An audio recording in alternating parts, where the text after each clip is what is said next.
need to have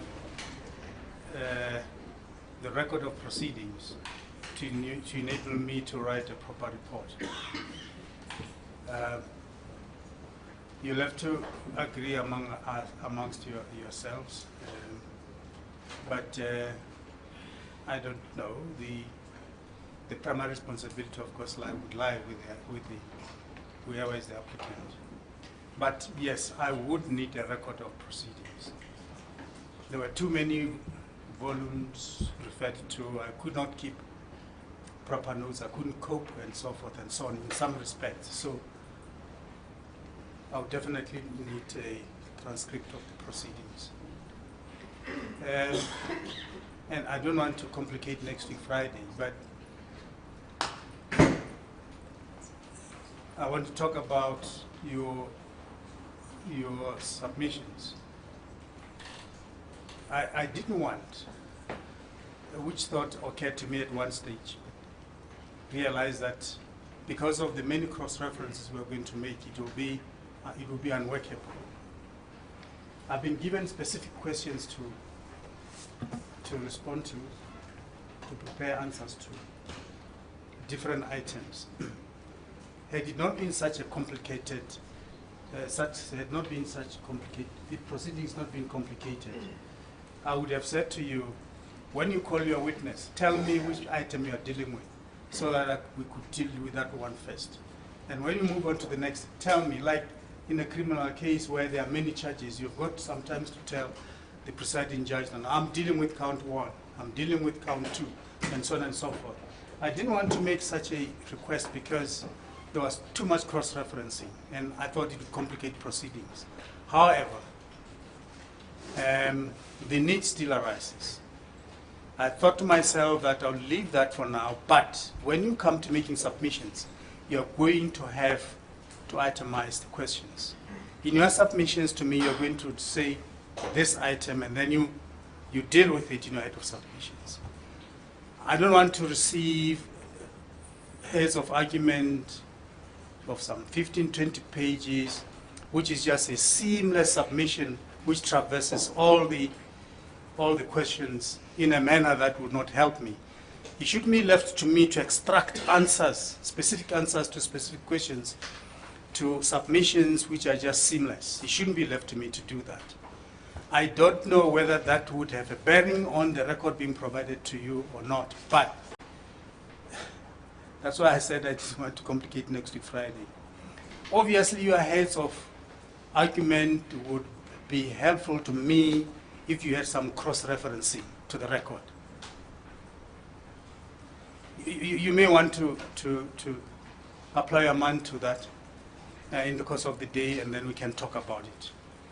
Heads of arguments, your submissions, which preferably I should have before you come to argue, would be helpful to me, firstly, if you itemize the questions and then provide the answers. Secondly, whenever you refer to the evidence of a particular witness, you do so with reference to the record of proceedings. As I said, maybe you can talk about that, apply your mind to that. Bluntly, I'm saying, if you could get the record of proceedings and prepare heads of argument, assuming we finish with evidence tomorrow, I would like you by next week Friday when we come here, I would have a copy of your heads of argument with itemized answers. Secondly, with cross-referencing to the evidence. If we could achieve that by next week Friday, the better. Otherwise, set as it might be, we may just, if you feel you cannot do that, particularly cross-referencing to the evidence, to the record, we may just have sadly to look to some other date on which you would have been able to submit the heads of argument as I propose. Are you itching to say something, Mr. Butland? No, Judge, I respectfully agree. Okay, all right, thanks. Okay, apply your mind to that, please, in the meantime. And Judge, may I say one thing? I've just had a note from Mr. Casson who advises that SASA will take care of the record and of the costs of the record. Okay. But we don't have it yet, so the problem you identify still remains. Yeah, yes, yeah. Okay, thank you very much. Minister, you are still under oath. Thank you. Mr. Malika? Thank you, Judge. Good morning, Minister. So Good morning. Yes. Yesterday, we concluded the proceedings after referring you to paragraph 30.1 of your statement that you prepared for the purposes of these proceedings. Can I ask you to go back to that statement?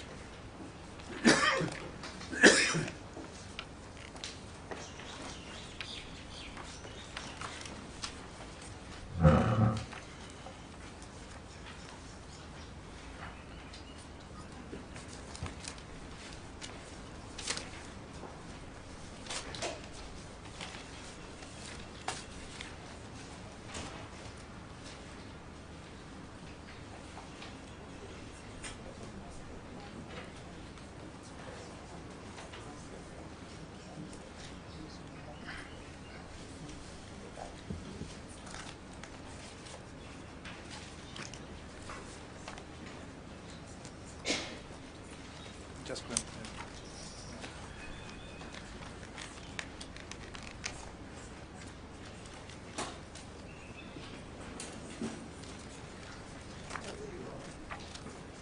Did you manage to locate your statement, Minister?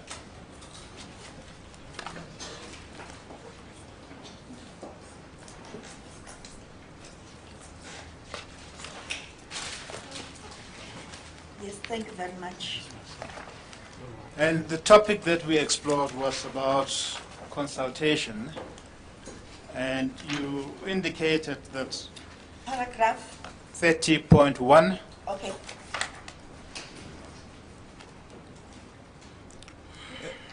and I take it that you still confirm that paragraph 30.1 is correct to the extent that it confirms that you had a thorough consultation with executive members of SASA before you issued your letter of 9 July 2015. Yeah. Yes. And it is correct also when it confirms that Mr. Dango was not part and parcel of that consultation. Correct? Angisakhumbuli. I don't remember. Why don't you don't remember?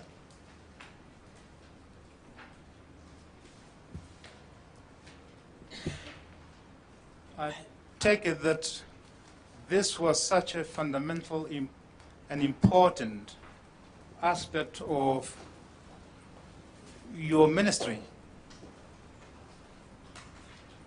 I mean, your affidavit, as I read it, confirms that you decided to take charge of assisting SASA in developing a system to provide the grants itself, because it was a fundamental aspect of SASA's business.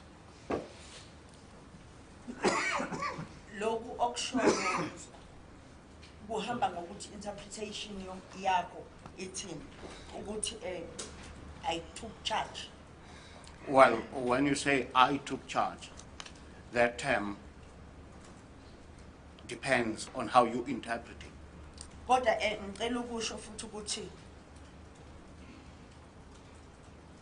kukhona imhlangano la umnomzana uDango ayekhona njengomhlangano kaOctober obalekile mina wayekhona umnomzana uDango. For instance, Mr. Dango was definitely present at one of the meetings, and it was an important one, which was held in October. Yes, I'll get to the meeting of October where Mr. Dango was present.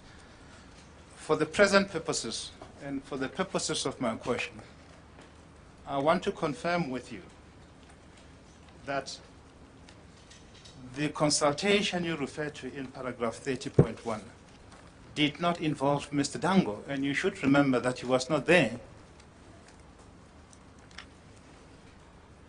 Uma ngabe ngamfakanga ngaleso sikhathi zikhona ezinye ingxenye ayeza kuzona. So asizukuthi ngoba sesila sekumnandi ukuthi athi wayengekho bese sikubeka njengokuthi kwakuyinhloso ukuthi angabibikho emhlanganweni. He may not have been included in that particular one, but there were many others where he was definitely involved and present.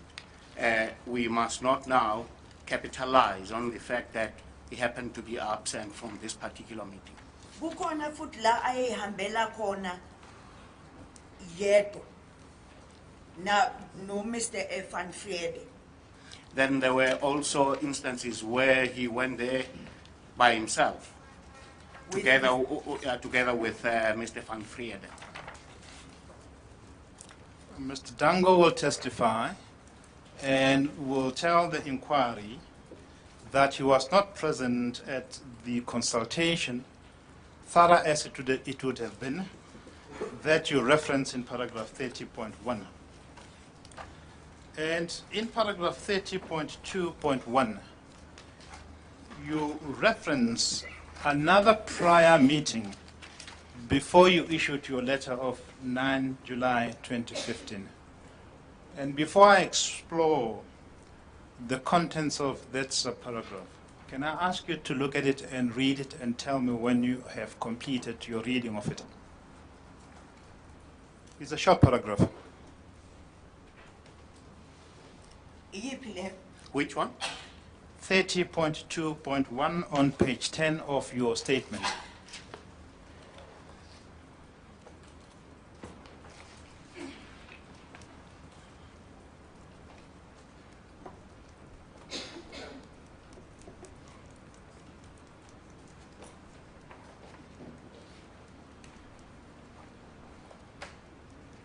Semqedile. Thank you. You will see that in that paragraph, you indicate that there was another meeting of the SASA executive members, which took place together with members of the Ministerial Advisory Committee on the 21st of May 2015. Mr. Dango was not present at that meeting. Do you remember that? Ngiyakhumbula. I do remember. Kodwa ngifuna ukusho ukuthi akuwona umsebenzi kaNgqongqoshe ukugijima emva kwa-advice. I must point out, though, that it is not the duty of the minister to keep running after the advisor. U-advisor naye uyawenza umsebenzi wakhe. The advisor also has his own duties to discharge. And conveniently, emva kwe-meeting ka-October, ayikho into ebhaliwe phansi ephuma kumnumzane uDango. And conveniently, there is nothing, a submission of any kind by Mr. Dango after the meeting of October. Kodwa ikhona emva komhlangano kaJanuary. Yet there is something after the January meeting. Minister, if you considered the attendance of Mr. Dango to the meeting of 21st May 2015, and also to the consultation that you referred to in paragraph 30.1, you would either have invited him to attend that meeting and the consultation, or you would have instructed him to attend them. Do you agree?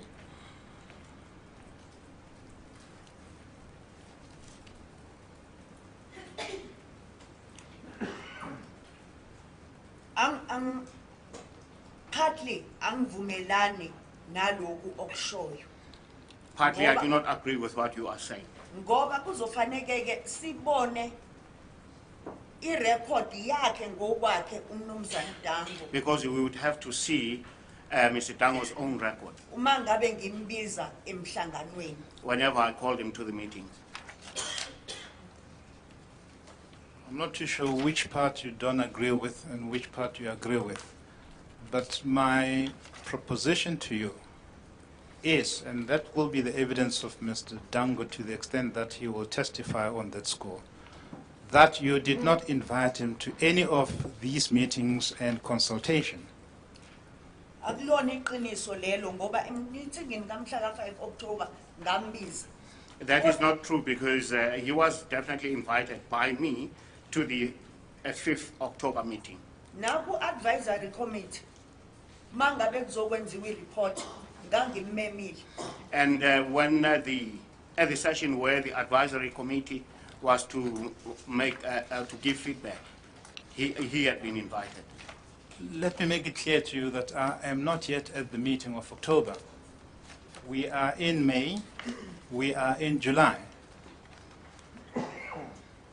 I-report ye-advisory committee yafika long before October. The report of the advisory committee came through long before October. Judge, for the sake of progress, I would put my instruction and move on this issue. Minister, it seems as if we are not talking to the same subject. For the purposes of progress, I'm going to put my instructions from Mr. Dango to you and invite you to comment on it. And the comment that I'd like to elicit from you is whether you agree or not. Mr. Dango's view is that you did not invite or instruct him to attend the meeting of 25 May 2015 between executive members of SASA and members of the Ministerial Advisory Committee. What is your comment to that? Ubani u-them? When you say them, who are you referring to? Let me repeat. Mr. Dango will tell the judge that you did not invite or instruct him to attend the meeting of 21 May 2015, which took place between executive members of SASA and members of the Ministerial Committee. Do you agree or don't you agree? Ngithe angisakhumbuli. I said I do not remember. If you had invited or instructed him and he did not attend that meeting, he would have disobeyed your invitation or instructions. Do you accept that? Mingake eminye imihlangano engammema kuyona ayingayi-athendi uMr. Dango. How many other meetings where I had clearly invited him that he did not attend? And I take it that you would not take kind to your advisor disobeying your invitation or instruction.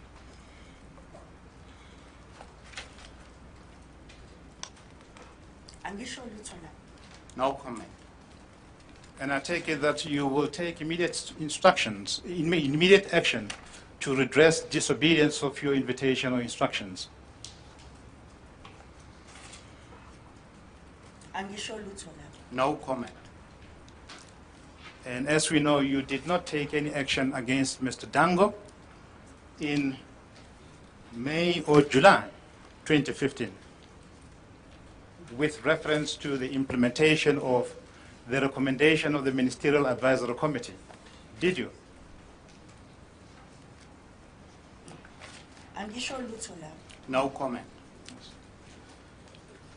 Minister, we have looked at the minutes of the Executive Committee of SASA, which are included in the SASA bundle.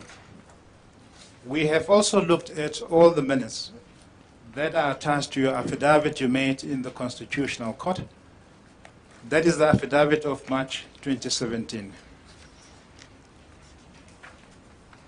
We have not come across any indication that Mr. Dango attended all of those meetings. You have looked at all of those minutes for the purposes of the preparation of your affidavit to the Constitutional Court and also for the purposes of the preparation of your statement to this inquiry. Can you confirm that there is no indication at all in all of those minutes that you are aware of Mr. Dango having been present at any of those executive committee meetings of SASA? I think most lokuqala kukhona ama-minute esawabona sonke. I think on the first day there were minutes that we all read or saw. La uMnumzana uDango engazange aze abhalwe kodwa ngenhlanhla umuntu oyenza isamari wayebhala ukuthi ubani utheni ubani utheni ubani utheni.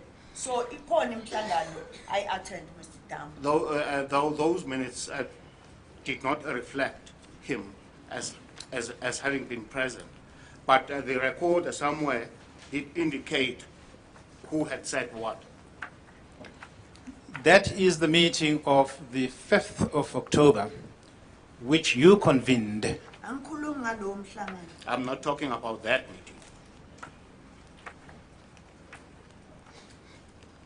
We can do it the long way, or we can do it the short way. And the short way is that nowhere in any of the meetings of the SASA Executive Committee disclosed to this inquiry is there an indication that Mr. Dango attended those meetings. Do you or do you not agree with that proposition? Angivumelani nayo. I do not agree with that. By reason of the disagreement, are you suggesting that Mr. Dango attended one or other meeting of the Executive Committee of SASA? Sorry, Mr. Malika, you suggested it to be the short way. I think I have a shorter one still. Yes, Judge, I'll take your guidance. Did Mr. Dango attend all the meetings, or were there some meetings he did not attend? Kunemhlangano I attenda, kunemhlangano ayengayi attend. There were meetings he attended and those that he didn't. Thank you.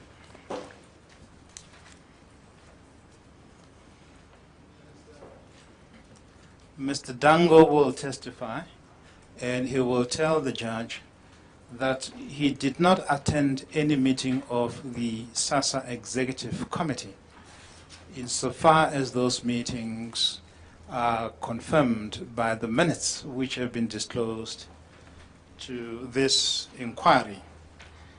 And let me move on. In your statement, as well as your letter, you confirm that after you had instructed the appointment of the work stream, you made it clear and directed the work streams to report directly to you. You remember that? And that you confirm again in paragraph 30 of your statement. Do you confirm that that's part of your statement is still correct? Ngicabanga ukuthi kade ngichaza lokho. I think I've been explaining or saying something about that a long time already. Ukuthi uma ngabe ngithi ama work stream azo-reporta directly to me, kwakuhambisana futhi nokuthi umsebenzi uzobe wenziwelwa kaSASA. When I did mention that the work streams would be reporting directly to me, that did not preclude the reality that all the work would be done at SASA. At what? SASA.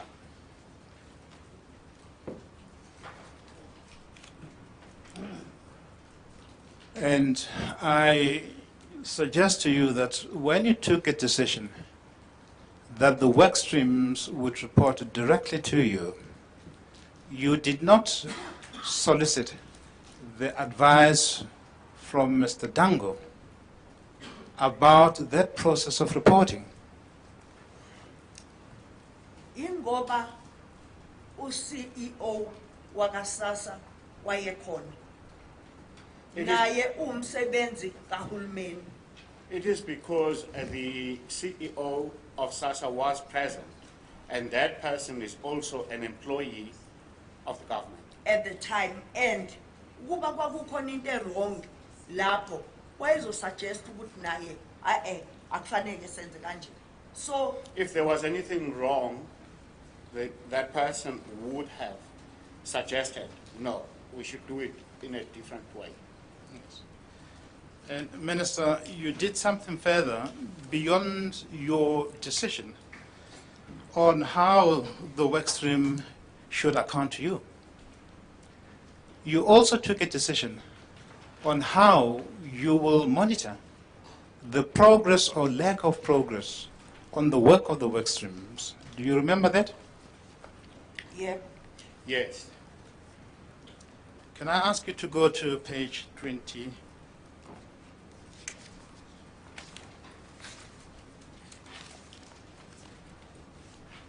'21 of your statement.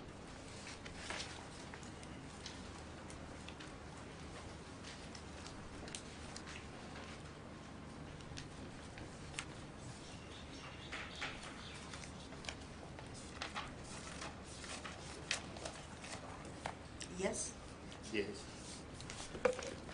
The last sentence of paragraph 65.3. yeah, Yes. You say in that regard, that, let me quote so that there is no confusion about its contents.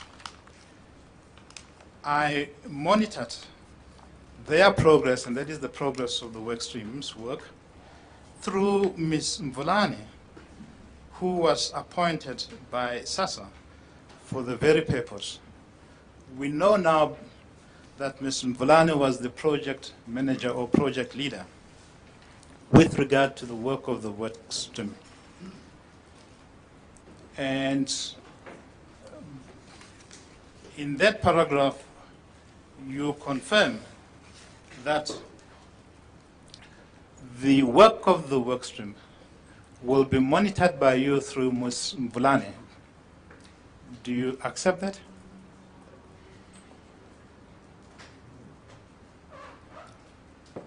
ngicela uphinde. Could you repeat, please?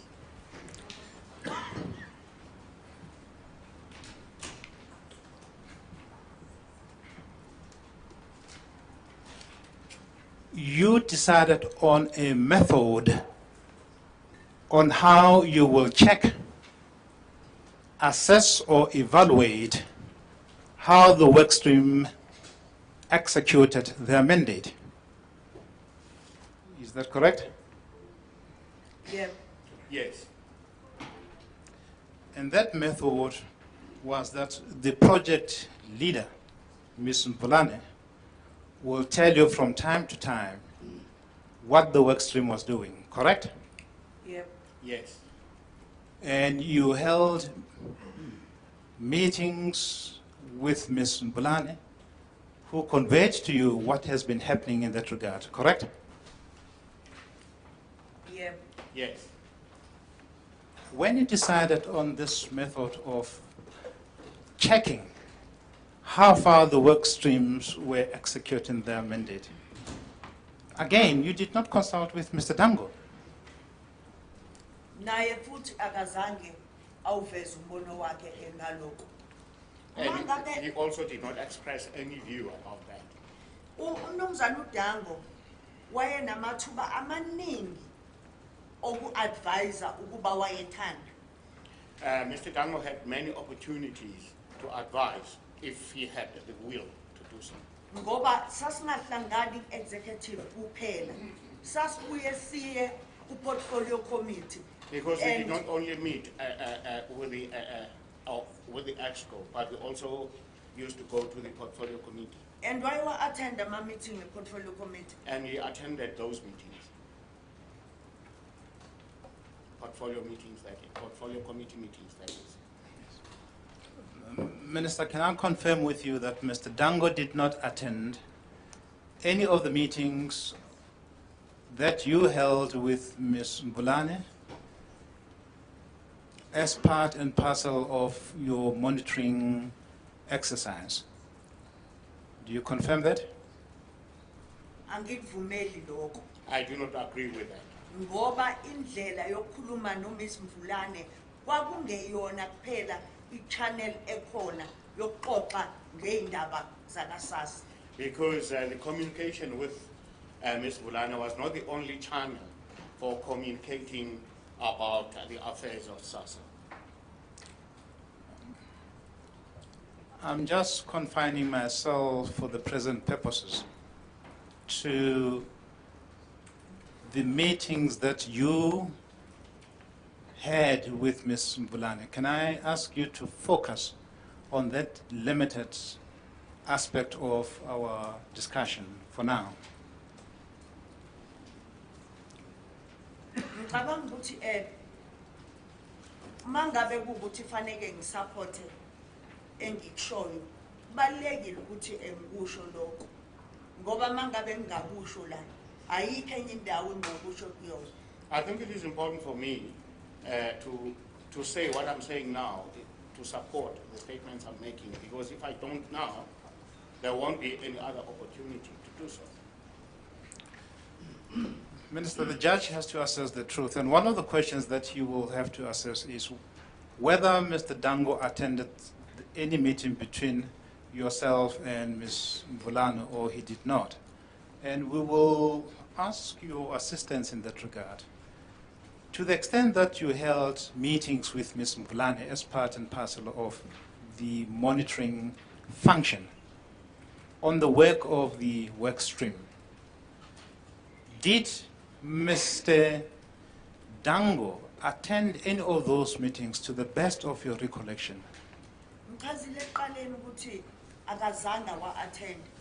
Ngase ngenza isijobelelo esithi akuyona indawo uMr. Dango ayethola ngawo umsebenzi owenzekayo kaSASSA phela through ama-report kaMs. Mvulane. I did mention that he did not attend, but that was not the only way that he would get communication about what was happening at SASSA.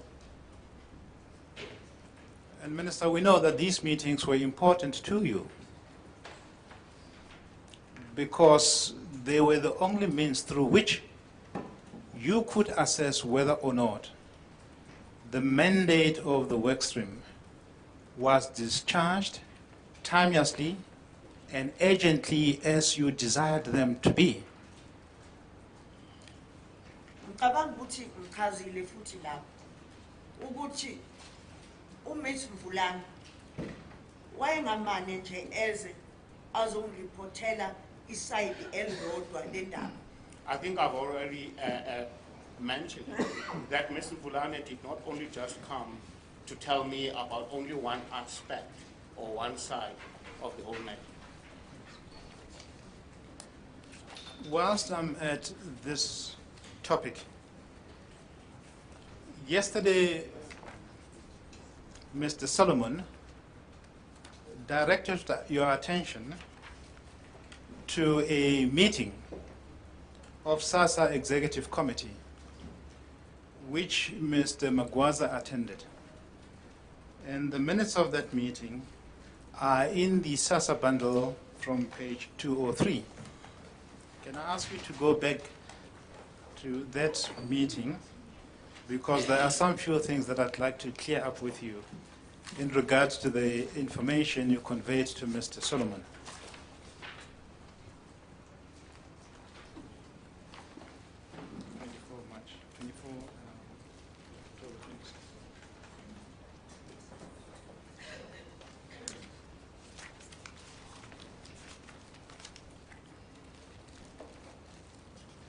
Remember, that is the meeting of the SASSA Executive Committee, which took place on the 24th of October 2016. Judge, it is page 203 of the SASSA bundle.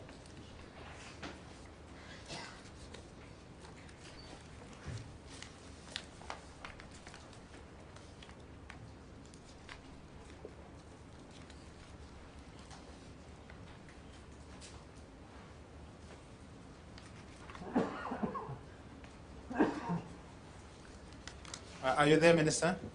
Yep. Yes. And you remember that Mr. Solomon explored with you the contents of that meeting regarding a concern raised by Mr. Magwaza, as it is recorded on page 214. Yep. Yes. It is the middle paragraph there where Mr. Magwaza was speaking when he raised a serious concern regarding the governance structure impacting upon the reporting lines. And our note of the response we gave in that regard included a suggestion that you said Mr. Dango indicated to the meeting concerned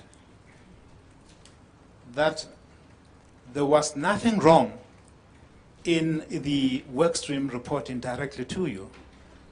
Can I confirm that you did put up such a response as part and parcel of your response to Mr. Solomon's questions?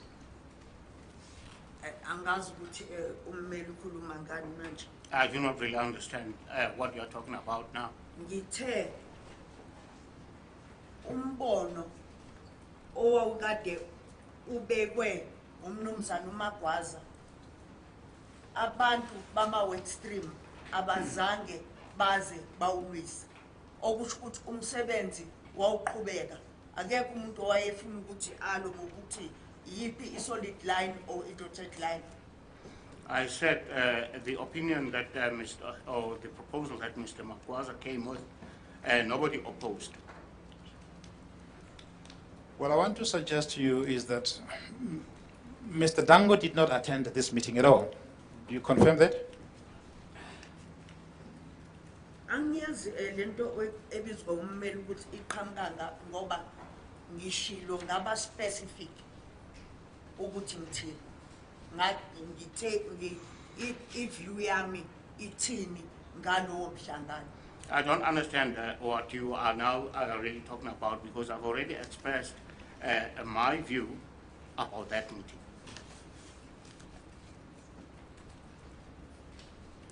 Do you or don't you confirm that Mr. Dango did not attend this meeting? Iregister yabonisa ukuthi wayengekho. The Yes. register does show that he was not there. And you yourself did not attend that meeting. Sasikhona yini isidingo sokuthi ngi-attend? Was there a need for me to attend?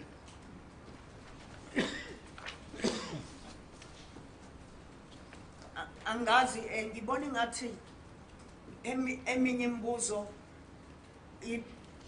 angiyazi ukuthi ibuzelwane. I don't understand why some of the questions are being put to me. Ngoba mningi imhlangano yama executive engayi-attend bafike sebezonginikeza i-report yokuthi yini abayicabangayo. Because there are many executive meetings which I do not attend, from which reports come to me. Yes.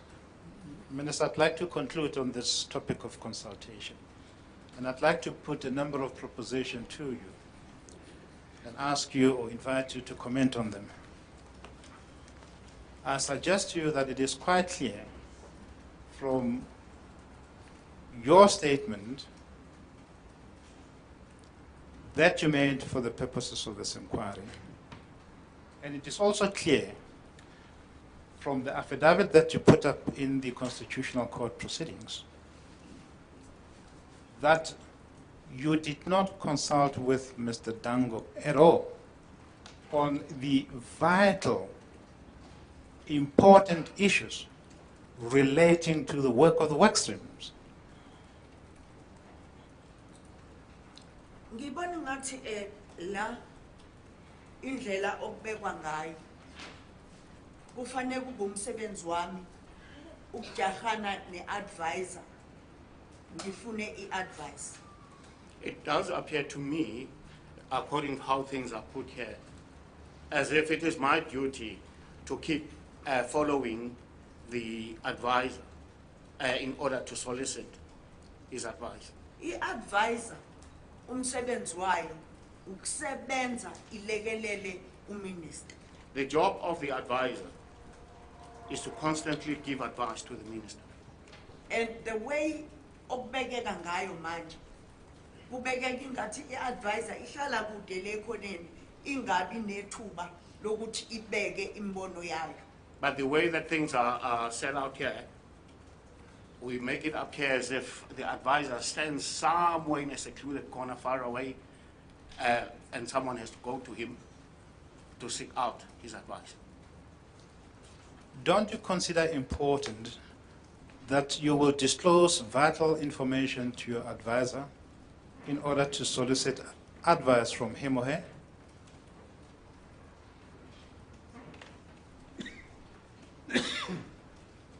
Ngicela uphinde. Could you please repeat? I'm not going to repeat my question. I'm going to move on to the next one. Ngithe ngicela uphinde. But I asked you to please repeat, And to repeat the nginelungelo question. lokucela ukuthi uphinde And I umbuzo. do have a right to ask you to repeat. All right. Let me repeat, and I hope that you will carefully listen to my repeated question.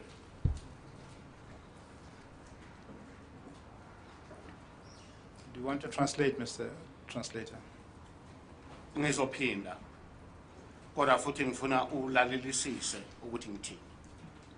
Ngicela ukusho futhi ukuthi kunama nuances olokhu uwenza engawathandi. And I need to point out that there are nuances that you are making which I don't like. Judge, can I repeat my question? Minister, if there are unfair questions, your legal representative will object.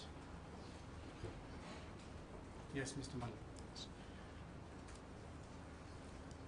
Do you or don't you consider important that you will disclose information to your advisor in order to seek advice from him or her? Kade ngangikwenza lokho. I always do that. Uyakwazi futhi nomnumzana uDango. Mr. Dango knows it too. Kodwa futhi uya-attend imhlangano uMr. Dango. And Mr. Dango does attend meetings La kufanele aveze imbono yakhe. where he needs to put his opinions or advice on the table. uMr. Dango mangabe kukhulunywa ngendaba yakaSASSA ubeya eParliament naloko bekumnika ithuba lokuthi enze iadvice mangabe. Whenever there was any discussion about SASSA, Mr. Dango also used to go to Parliament, and that also opened an opportunity for him to say what he wanted to say. We have Sorry, now. Mr. Malik, can I just ask the Minister this question? I appreciate your point that an advisor can just post himself somewhere at the corner behind his desk in his office. He needs to give an advice, but is it not so that you need, as the Minister, to call in your advisor and place the issues or facts before him, or the problem before him, and then, and only then, in response, would the advisor then give an advice? Isn't how it should work? Kuyenzeka lokho, Judge. Yes, Judge, that does happen. Mr. Malik? And in this case, it did not happen. You did not call a meeting with Mr. Dango to solicit his advice about whether or not you should appoint work streams. You did not call for a meeting with him in order to solicit his advice about whether the work stream should report directly to you. You did not call a meeting with Mr. Dango in order to solicit his advice about how the work of the work stream should be monitored. You did not do all of those things. There was no meeting between you and Mr. Dango in that regard, correct? Singadlulela phambili. We can proceed.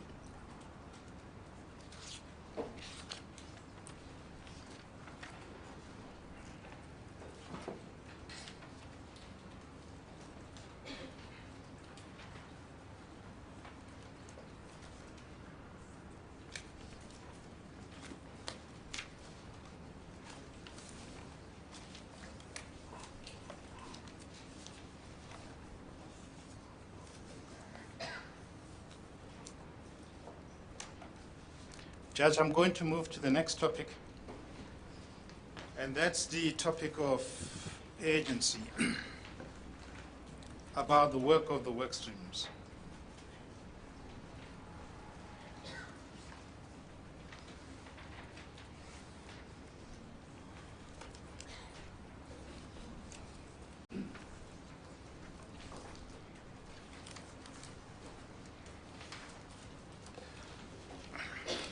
Minister, yesterday my learned friend, Ms. Jacob, explored with you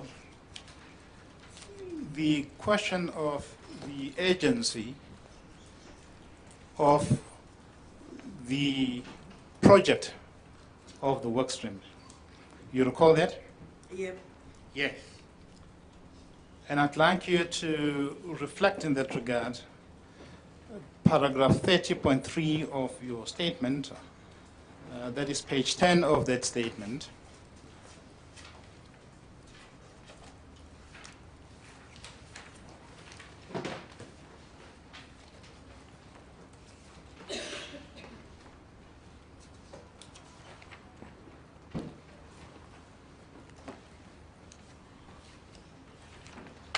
And I'd like to explore that issue from a different perspective. And the starting point is to try and solicit a matter of contextual importance from you. The work of the work stream was urgent for several reasons. And one of those reasons, 30.3. Page 10. Page 10, Judge, paragraph 10.3. And Judge, the context is this. It is common ground now from the questions that Ms. Yakub could put to the Minister and the answer solicited, that the Minister considered the appointment of the workstream leaders to be urgent. And one of the reasons you give in that statement for the urgency is the judgment of the Constitutional Court regarding the need for SASA to meet the deadline of 30 March 2017. I take it that that was one of the reasons why the workstream had to execute their mandate urgently. Is that not so? Yes. It is so. So that the urgency of the workstream project did not end with the appointment of the workstream leaders. Yep. Yes. It continued with the discharge of their mandate because of the looming deadline. You remember that? Yep. Yes.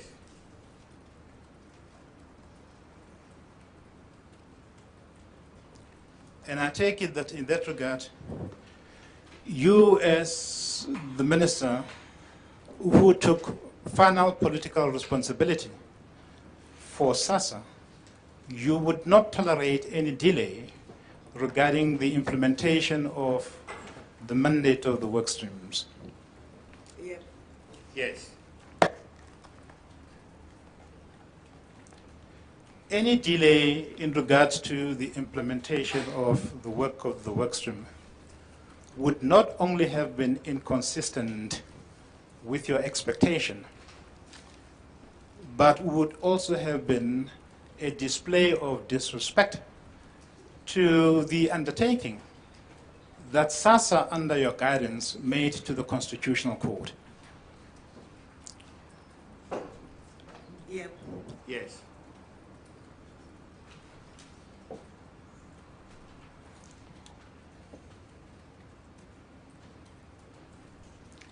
And Minister, you know that from the evidence that we have thus far received, there have been marked delays with regards to the appointment of the workstream leaders. Yep. Yes. And we know that that would have been a source of concern to you. Yes. When these delays came to your attention, did you seek to redress the causes of these delays? Okay. Angeke ngikwazi ukuphendula or yeah maybe a yes. Yes. What did you do? Okokuqala ngibona ingathi sonke siyakhohlwa ukuthi kumyalezo ophuma ecourt kwathiwa singa advertiser sithole inkampani entsha ezokwenza umsebenzi owawenziwa uCBS and sakwenza lokho sa advertiser kodwa egcineni kwatholakala ukuthi akatholakala umuntu ozokwenza lo msebenzi. We must remember that according to the message we got from the constitutional Court directive. or according to the directive we got from the Constitutional Court, we could advertise in order to appoint another company that would take over from CPS. And we did do that, but we could not get hold of such a company. Kwase kuthi okwesibili as part of umsebenzi owawenziwa ukulungiselela uqashwa kwama work stream sathola ama response okuqala go end of October 2015. And when we're now busy with the exercise of getting the work streams appointed, the first responses we got to the adverts were on End of October. end of October 2015. Yeah, and isishilo futhi lana ukuthi sasithe sicela kube khona ikhampani ye project management. And we also did mention that we had initially or thought that we should appoint a project management company. And ikhampani iproposal yokuqala yayithi leyo company soyikhokhela 799,946,000. So lokho nje kwenza ukuthi And the first proposal there shows that we would have to pay that company 799 million, that huge figure, okay? not 799. It is 799,964,587 rand. And lokho kwenza ukuthi siphinde sibuyele emuva uMr Nyonya wathi yena uya withdraw ngoba ucabanga ukuthi ngeke akwazi ukwenza umsebenzi wokuleader the whole project. So as part of ukuzama ukusheshisa Okay. Mr. Nyonya then decided to withdraw from this because he said he would not be able to coordinate the entire project. so kwaba ne disagreement There was a disagreement. ngendaba yemali eyayifuneka and sabheka ku strategy esisha and then strategy sethu esisha kwakuwukuthi Then there was disagreement about the amount of money that needed to be paid. And then we had to look for alternatives in our strategy.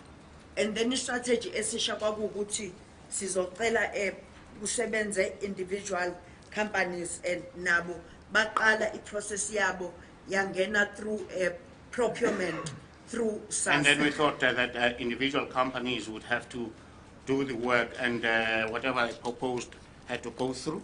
Through what? SASSA procurement process. Okay, that had to go through the SASSA procurement procedures or system. Yes. Understand. And because of the delay relating to the appointment of team leaders, the effect of that delay is that the work stream only began with their work later. I think it was in August 2015. Yebo, because bacela ukuthi June, July bafuna ukwenza due diligence by acquainted nokuthi kwenzekani kaSASSA. Yes. Yes, because they had requested the first 2 months Yes. to do due diligence and acquaint themselves with what was happening within SASSA. I accept that. So there was a delay. They began with their work somewhere in August 2016.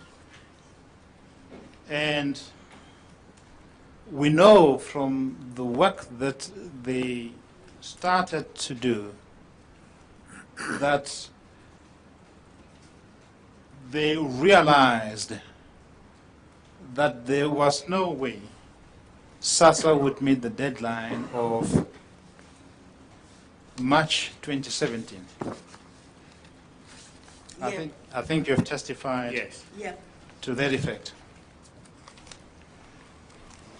And really the point I'd like to explore with you is that there were serious consequences to the promise SASSA made to the Constitutional Court arising from this delay. Yeah. Yes. And one of those consequences is explored in the opinions that SASSA sought from the lawyers. Yeah. Yes. And I'd like to explore one of those consequences in the opinion because it impacts upon the version of Mr. Dango. Can I start with the opinion of our learned colleague, Mr. Kasim? Judge, you will find it in the Black Sash bundle. Give me the opinion. Black Sash bundle.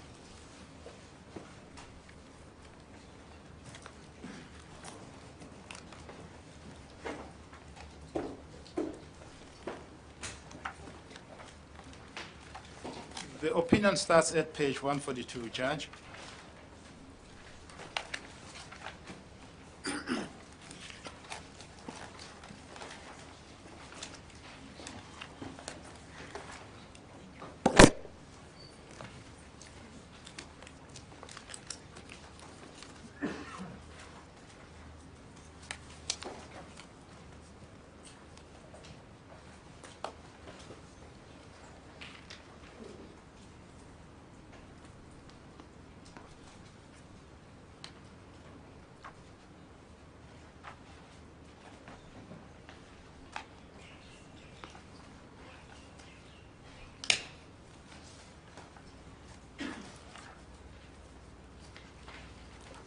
The part of the opinion, Minister, that I'd like to explore with you is the conclusion and the advice given by Mr. Kasim and his colleagues, which appear at page 148, paragraph 11.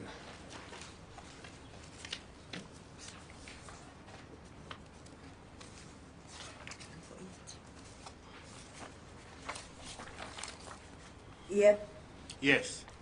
And you will see there Mr. Kasim gives the following advice, and I quote, "We are, however, of the view that the court, and that is the Constitutional Court, will have to be informed of the change in the status pertaining to the project deliverables, as well as the possibility of CPS tenure being extended." You see that? Yeah. Yes. And then in paragraph 12, he says, "The court will be especially sensitive, in our view, to the continued involvement of CPS." You see that? Yeah. Yes.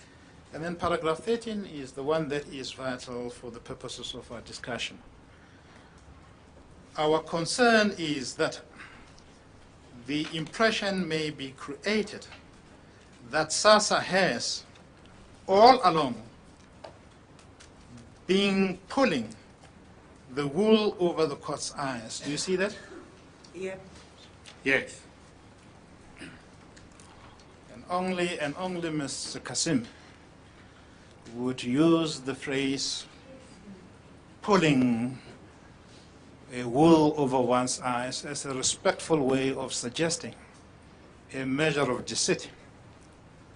Judge, I have looked at the English meaning of this phrase, and its origin, as far as I could pick up, arise from an experience of the wig word by your counterparts in the United Kingdom, which suggests that if you pull down that wig below the face of a judge, the judge would not be able to see the truth. But beyond that origin of that meaning, what Mr. Kasim was suggesting is that if the court is not approached, and if the court is not being told about the possibility that SASA would not be able to meet that deadline, an impression will be created at the instance of SASA that the Constitutional Court was being deceived. That was his view. And I take it that you did appreciate that view when you read Mr. Kasim's opinion in October. You confirmed that you have looked at this opinion and that you are aware of it in October 2016. You remember that? Yep. Yes. And Minister, I take it that you would not countenance an impression created by SASA of a deception to the Constitutional Court.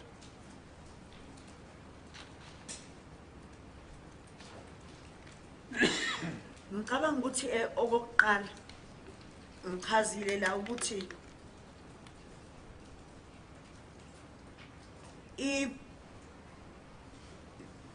legal advice ngithole ngomhla ka5 October. I think I've made it clear that I got legal advice on the 5th of October. And emva kwayo leyo legal advice savumelana ukuthi ama work stream awahambe ayo consolidate iplan yawo. And after that advice, we all agreed that the work streams had to go and consolidate their activities.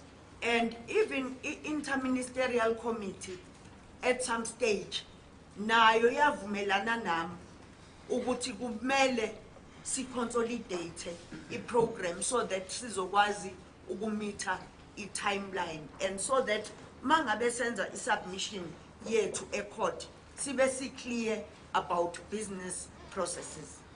And at some stage, we also agreed, even the interministerial committee agreed with me that the work streams had to consolidate in order for us to be able to make a meaningful submission to the court that shows that we followed we understand and followed the right business processes.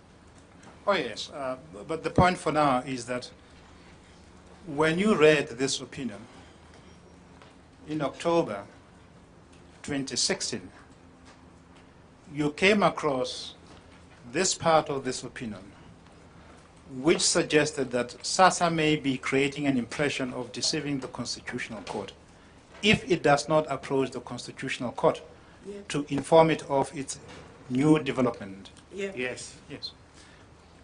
And you would not allow SASA to create or perpetuate that impression. Yes. So it must have been a matter of concern to you as a minister. Yes. And because it was a concern, I take it that you would want to address that concern. Yes. The next part of the opinion I'd like to deal with is that of Mr. Trengove.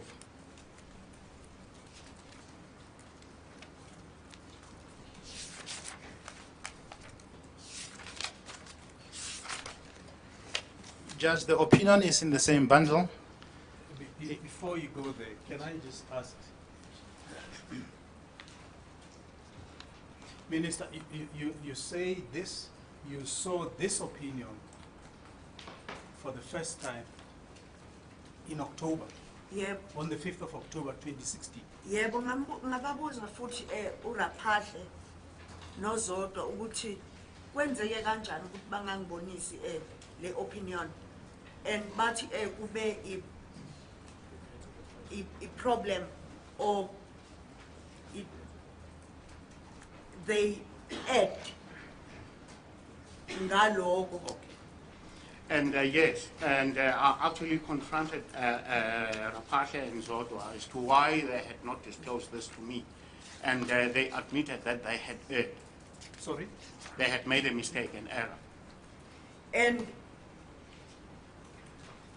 okwangiphatha kabi kakhulu ukuthi ukhona la engangiyela khona personally kasas ngiyobheka I-progress yomsebenzi. What I found particularly upsetting is that sometimes I would personally go to SASA to establish the nature of the progress being made. And lapho babenethuba futhi lokusho ukuthi ikhona illegal advice. And that opened a clear opportunity for them to tell me that there was such legal advice. Okay, thank you. Judge, Sorry, you said it was Zodwa, that is Ms. Mbulane. Miss Mvulane and Raphahle, Is it Ramukho? Ramkhupa. Yep. It's one person.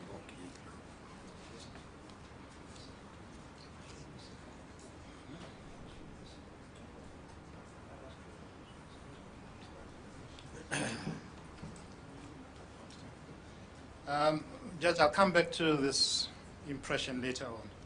But for now, I'd like to go to the next opinion, that is the opinion of Mr. Trengov and his colleagues. It starts at page 181. Are you there, Minister? Yep. Yes.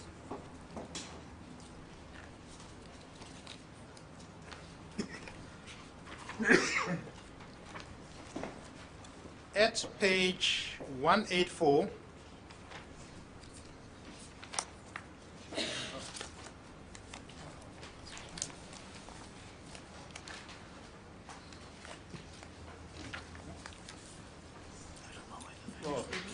Judge, I'm sorry, I may be referring to the top end of the pagination.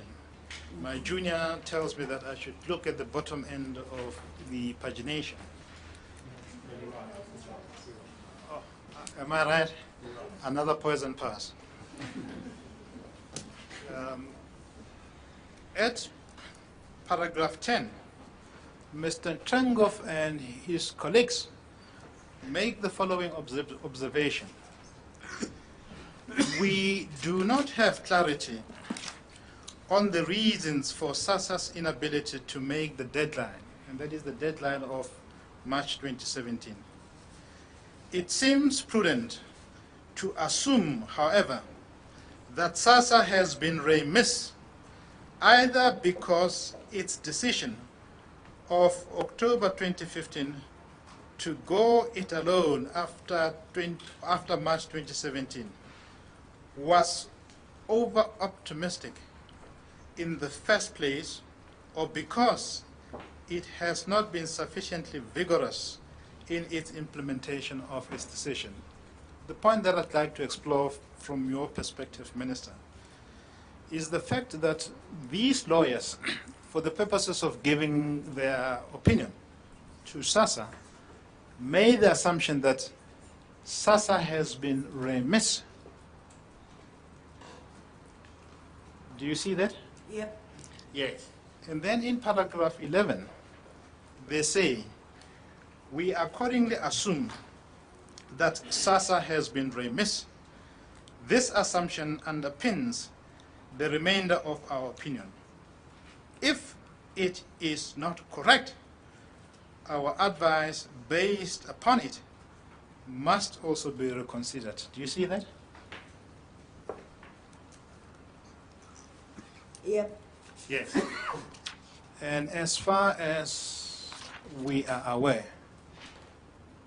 The rest of the opinion given and expressed by the lawyers in this document was based on the assumption that SASSA has been remiss, and there has not been any suggestion by anyone in the documents that we have seen thus far that SASSA went back to the lawyers to disabuse them of that assumption.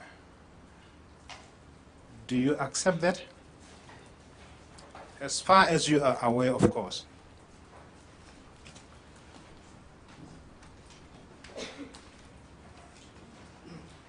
Cha. No. Yes. And Minister, I also remember, and please tell me whether or not my recollection is correct, that your evidences, you also saw this opinion of Mr. Trengov and his colleagues in October 2016. Is that consistent with your evidence? Yebo ngoba le i-advice ka Trendgrove yayikade ifunwe mangabe ngikhumbula kahle ama work stream. Yes, because this opinion from Trentco had been requested by the work streams. Yes. And when you saw it, it clearly brought your attention the fact that SASSA has been remiss. In other words, SASSA has not been diligent and dutiful in regards to meeting the deadline of March 2017. Kumuntu ohleli ngaphandle kulula ukuthi athi abantu kade behlezi bengenzi lutho. It might be quite easy for an outsider to make such an observation, that people could have been just sitting there, not diligent enough. Kodwa i-bureaucracy yakahulumeni nayo ibile nomthelela endleleni umsebenzi ohamba ngayo. But then the government's red tape, internal red tape, also had its major role in making processes go slow. Example, I think iyona lesayibona sonke yencwadi eyayibhaliwe ngesinye isikhathi kodwa yaphendulwa i-treasury emva kokuthi sekudlulile even April 1.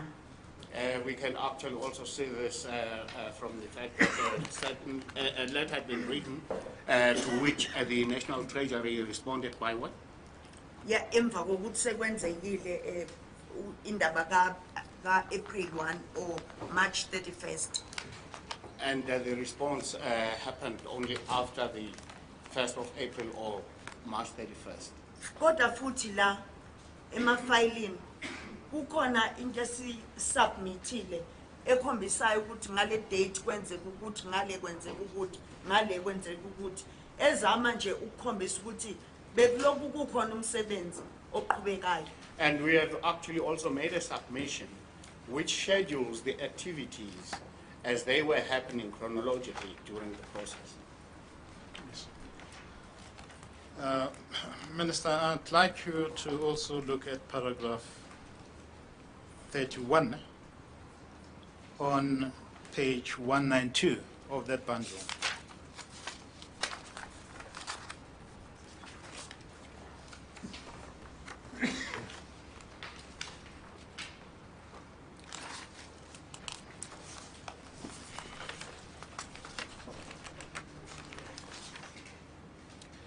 And you will see that... 192 phezulu. Indeed. Okay. And you will see that the lawyers give the following advice to SASSA. And they give it under a heading which is make full disclosure upfront. And Yes. they say in paragraph 31, SASSA should also, without delay, report to National Treasury and the Auditor General. Do you see that? Yeah. And really the point of emphasis is that the lawyer says you must act without any further waste of time. Yeah. And then in paragraph 32, they say, SASSA should, in our view, make the same report to the Constitutional Court. Do you see that? Yep. Yes. And I read that, and I'm sure you read it the same, that it should make that report to the Constitutional Court without any further waste of time. Yep. Yes. And then it says it is no longer under any formal duty to do so, but in our view, its radical departure from the plan placed before the court by its report of 5 November 2015 requires that SASSA disclose to the Constitutional Court that it proposes to enter into a further arrangement with CPS. SASSA should deliver the report not only to the court itself, but also to all the parties to the all-pay action. And then they conclude in paragraph 33, we suggest that SASSA make these disclosures without delay so that those to whom the disclosures are made have an opportunity to object to the proposed alternative. And the rest is there. But really the point which the lawyers make, which is consistent with the advice already given by Mr. Kasim, is that the disclosure is necessary because parties affected by it must be given notice to it. And I take it that SASSA accepted this advice, and you too would have been supporting SASSA in accepting this advice. Yep. Yes.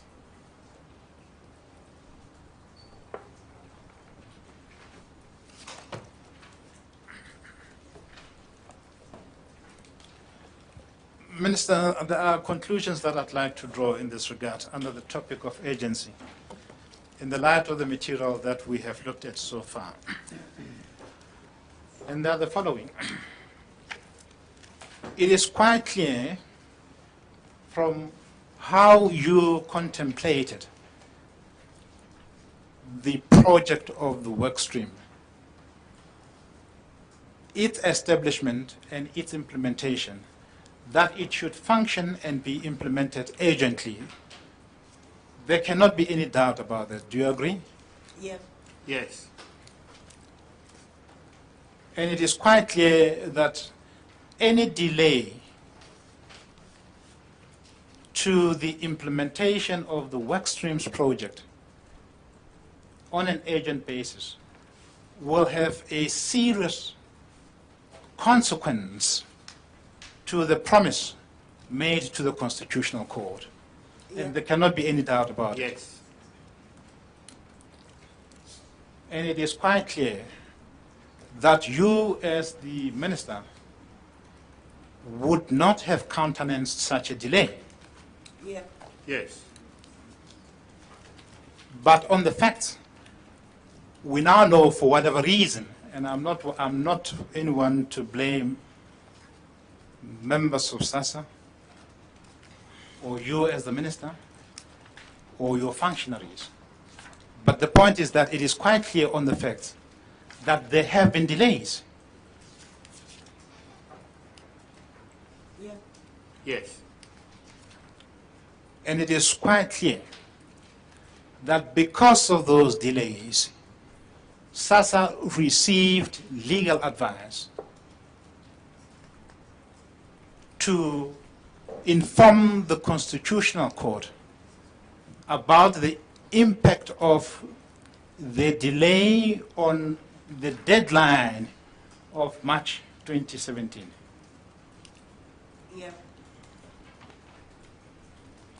Yes. And the lawyer's advice was that because of the delay and its consequence, SASSA should not delay any further. It must inform the Constitutional Court about the consequences of the delay. Yep. Yes.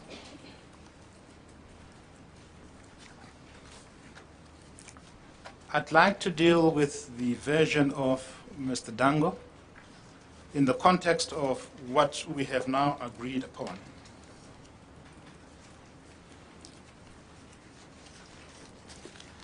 You have already indicated that Mr. Dango attended the meeting of 5 October 2015. Yep. Yes. And my understanding is that you convened that meeting in order to gather report on the progress of the work of the work streams. Yep. Yes. And we know that the proceedings of that meeting were recorded. Is this the minister's bundle? And Minister, I don't want to waste time on this, but the record of those proceedings is in the minister's bundle from page 1851.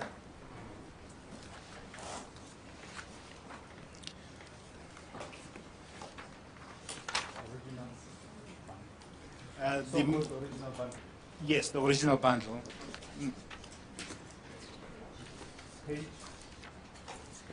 What page is that?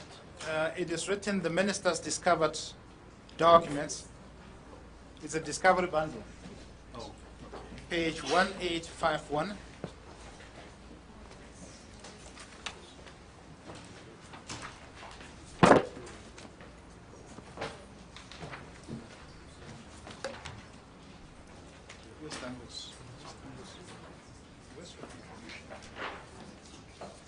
page 1851.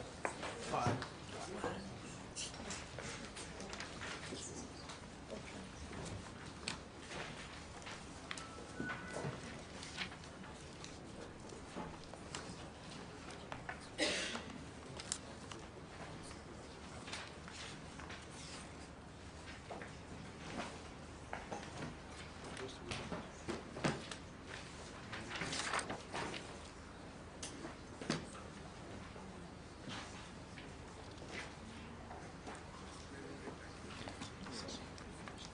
And really, Minister, what I'd like to confirm with regards to the contents of the minutes is the contribution made by Mr. Dango from page 1852, from the bottom of that page. You will see that there's a heading which says Minister Meeting Feedback -2. Yep. Yes. And Mr. Dango will tell the inquiry that he attended this meeting because you invited him to that meeting.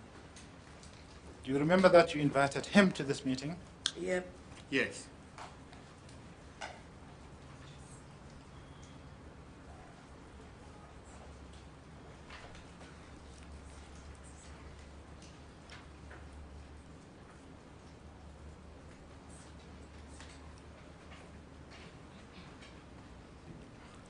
And can I ask you to confirm that what is recorded under the contribution by Mr. Dango is in fact correct?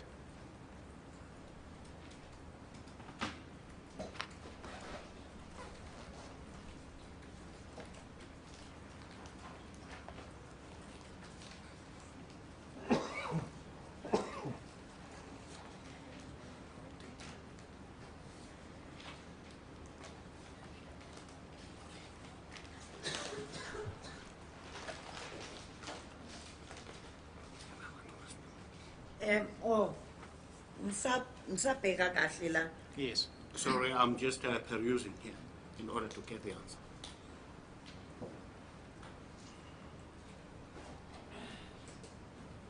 Yebo ngiyakubona. Yes, I can see it. And really, one of the points he raises, why don't SASSA go directly to tender by way of outsourcing? You remember that he raised that issue in the course of the meeting?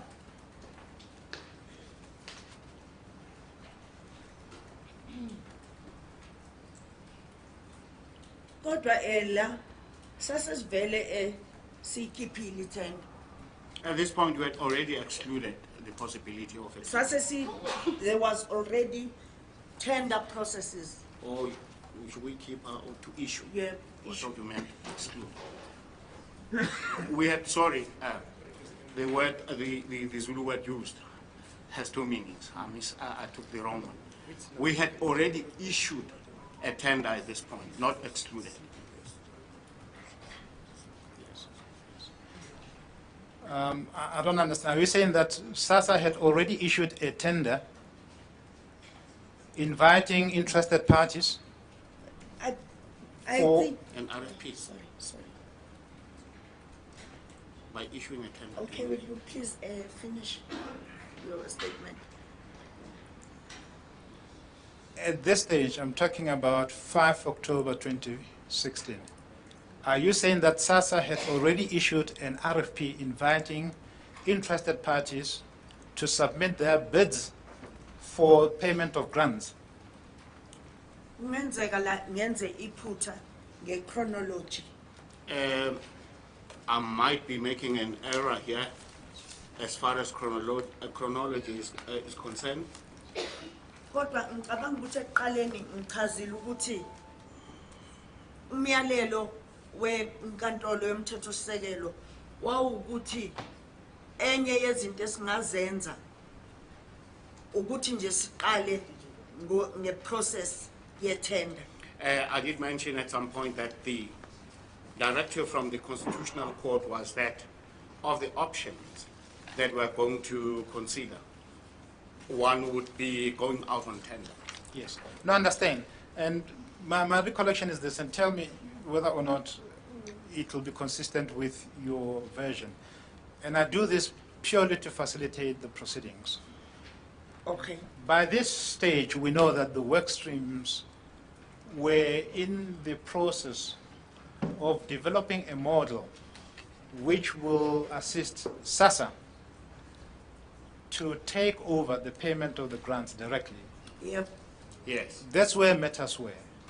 And Yeah. then on the 5th of October, you invite Mr. Dango to a meeting. And that is the report back on the progress of the work stream. Yep. And at that meeting, he expresses his view, rightly or wrongly, but one of the views he expresses is that why not go to tender? What I want to confirm with you is, do you remember whether Mr. Dango raised that view of things as recorded on page 1853? Ngiyakhumbula. I do remember. Yes. And then you responded to that view. Yep. Yes. And do you recall what was your response to Mr. Dango's view? Ngiyakhumbula ukuthi ngasho ukuthi sekujahekile kakhulu manje. I remember mentioning that, look, things are very urgent at this point. Yes. Okwesibili ngabalula indaba yebudget And then ukuthi I al- ayibalekile. And then I also highlighted the matter of the budget. Okwesithathu nakula kuyavela ukuthi ngathi ngokuphuthuma akuhlangane ikomiti lele kade libuzo nathi igama elamnumzana uDango likhona lapho. And then I remember, as it reflects here, that I then insisted that this committee should get together, and Mr. Dango's name does appear here. Ngiyabonga. Thank you. Thank you. We've now established that Mr. Dango attended the meeting on 5th of October.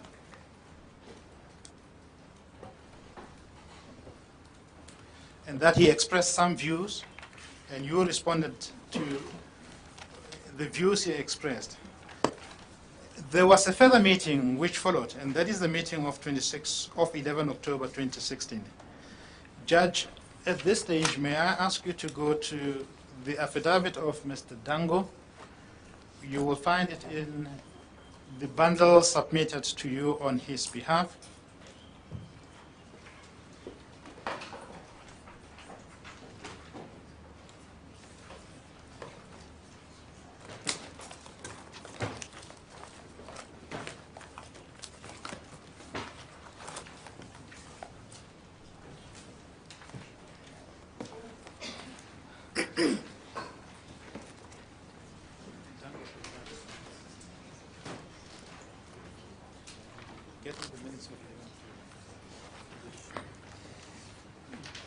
Judge, that affidavit starts from page 247.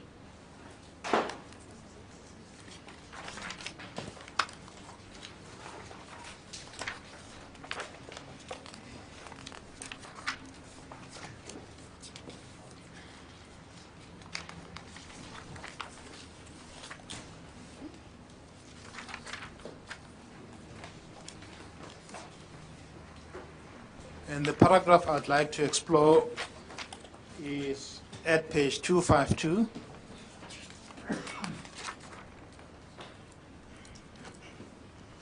Paragraph 14.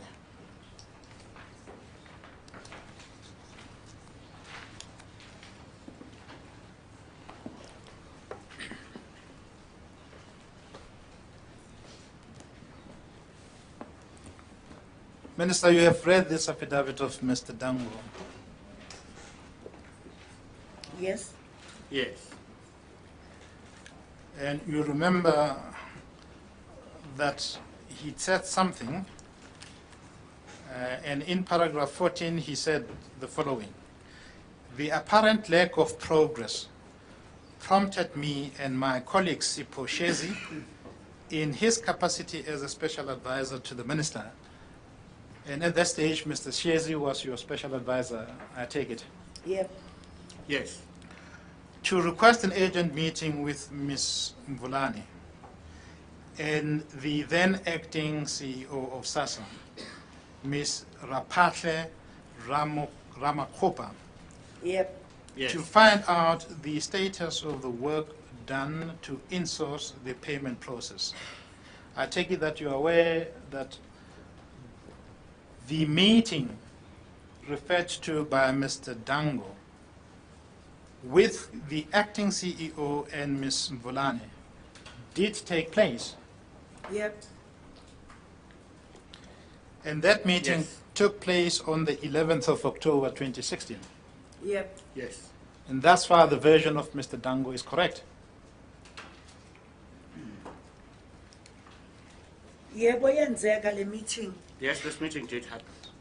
as I had directed a meeting in ya before ukuthi u-agent ukuthi bahlangane.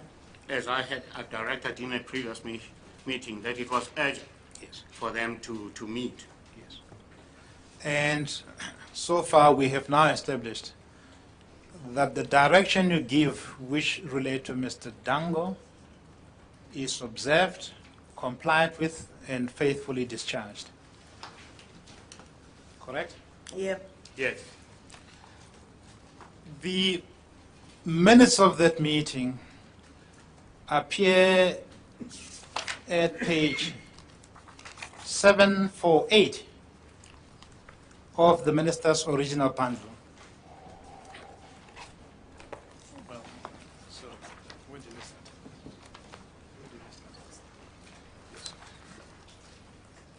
And Judge, there are some few aspects of the minutes that I'd like to explore.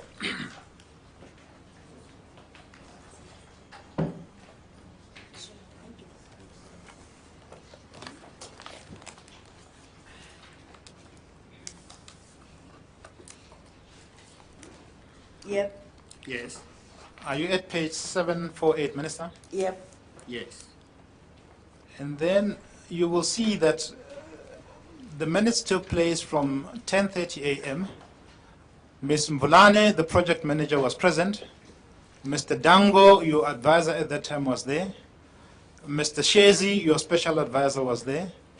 And Ms. Sneyman, the minute taker, was there. yep, And immediately you'll see that Mr. Dango raises a number of concerns.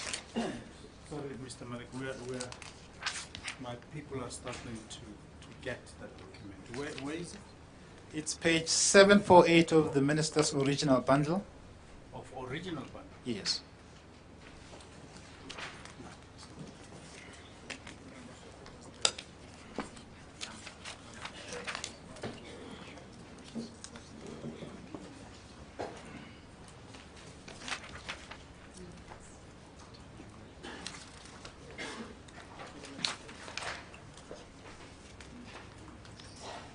Can someone help the judge? Can you help the judge?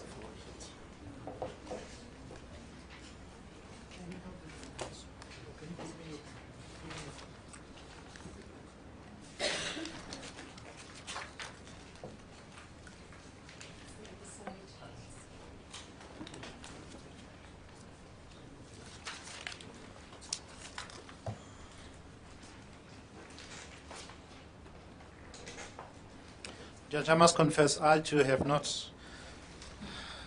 coped with the burden of paper. There are so many bundles, and it's difficult to follow them. And the inconsistent pagination doesn't help. It doesn't help at all, Judge. Yes, paragraph, or rather, where are we now? Where you are looking at? Page 748. Yes. And Judge, you'll see that that's the meeting of 11 October 2016.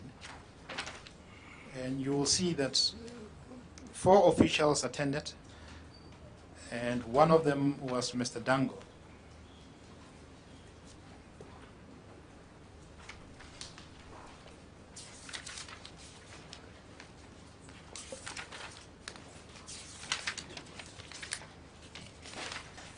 Yep.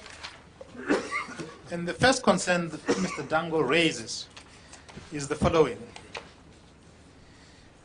This is the biggest risk politically for the minister and the entire government, that underestimating the ability for us come March 2017 to be paying grants as a major concern.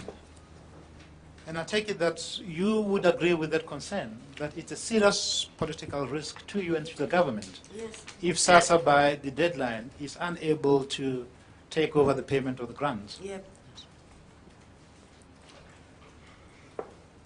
And then he says, I skip bullet point 2, I go to bullet point 3. If we, in quotes, are not ready, we need to make timeless decision on what to do going forward, including looking at how do we organize work streams. Do you see that? Yep. And I take it that if your advisor expresses that view, that will be consistent with how you address that political risk. Yep. Yes.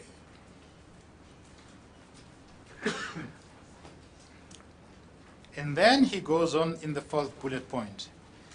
The presentation confirmed that we are not ready. How do we explain why we are not ready? Do you see that? Yep. What? And it's a legitimate concern to raise. Yep. Yes. And then he goes to strategic insourcing, and he says, that's the 5th bullet point, Judge, strategic insourcing, in bracket, outsourcing with more information, go on tender with more specifications. Do you see that? Yep. What? I can see it. Those are the various options he put on the table. Correct? Yep. Yep. What? Yes, I can see it. Going into a renewed contract with CPS for 2 years. That's another option he put on the table. Do you see that? Ngiyakubona kodwa wayazi ukuthi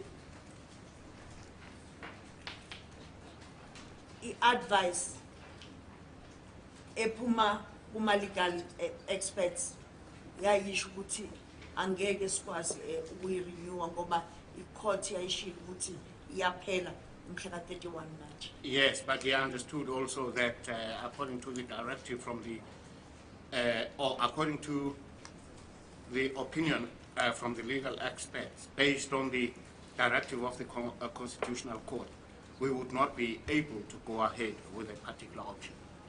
Unless the Constitutional Court authorizes it, of course. Yeah. Yes. But for now, for the purposes of our discussion, referencing these minutes, the point I'm making is that Mr. Dango tabled that option.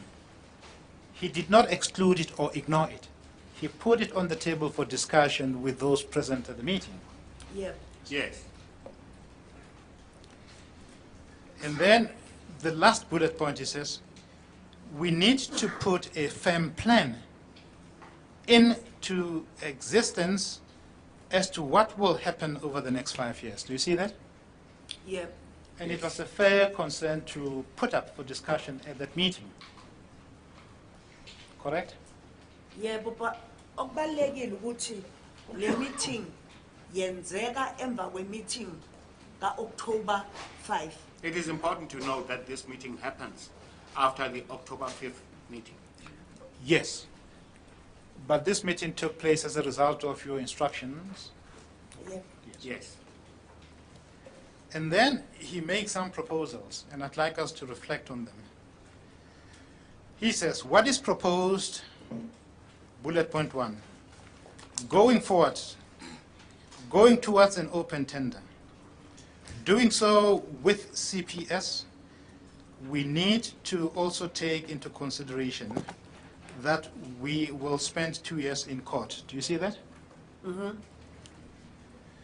Bullet point Yes. 2, explain to the court that we, open quote, oversold, close quote, ourselves and will not be able to reach the previous date of March 2017. Do you see that? Ngiyakubona. Yes, I can see that.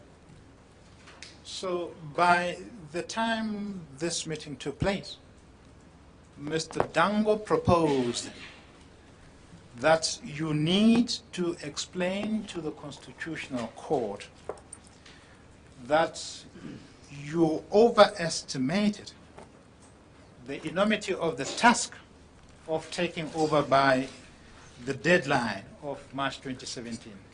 And you had to go to the Constitutional Court to explain that difficulty. Do you see that? Sorry, overestimated or Underestimated. Underestimated. Sorry. I apologize. Yebo, ngiyakubona. Futhi kukhona embikweni wama work stream ukuthi umbono wethu wokuthi sokwazi ukwenza lo msebenzi masishane angeke usebenze. Lokhu esikufunayo uzodinga isikhathi eside. Yes, but it is also recorded in the meetings of the work streams that we became aware that we would not be able to do everything that was to be done and deliver on time. So- and for us to be able to do that, we needed to extend the timeline. So lokho kushiwo umnumzana uDango la ku in line nombono esesutholile. What he's saying here is in line with the view that we had just received. Yes. And I accept that. Yeah. And the point is, your advisor, including your special advisor, are quite clear that you have to inform the Constitutional Code Sonke about these sesikwazi things. lokho. Yes. Well, all of us knew that. Yes. And Minister, we know that after you received the lawyers' opinions, and we know after the advisors took the view that you had to inform the Constitutional Court of SASSA's difficulties and the clear possibility that it will not meet the deadline, SASSA did not approach the Constitutional Court immediately to inform the court of this delay, to inform the court of the possibility that it will not meet this deadline.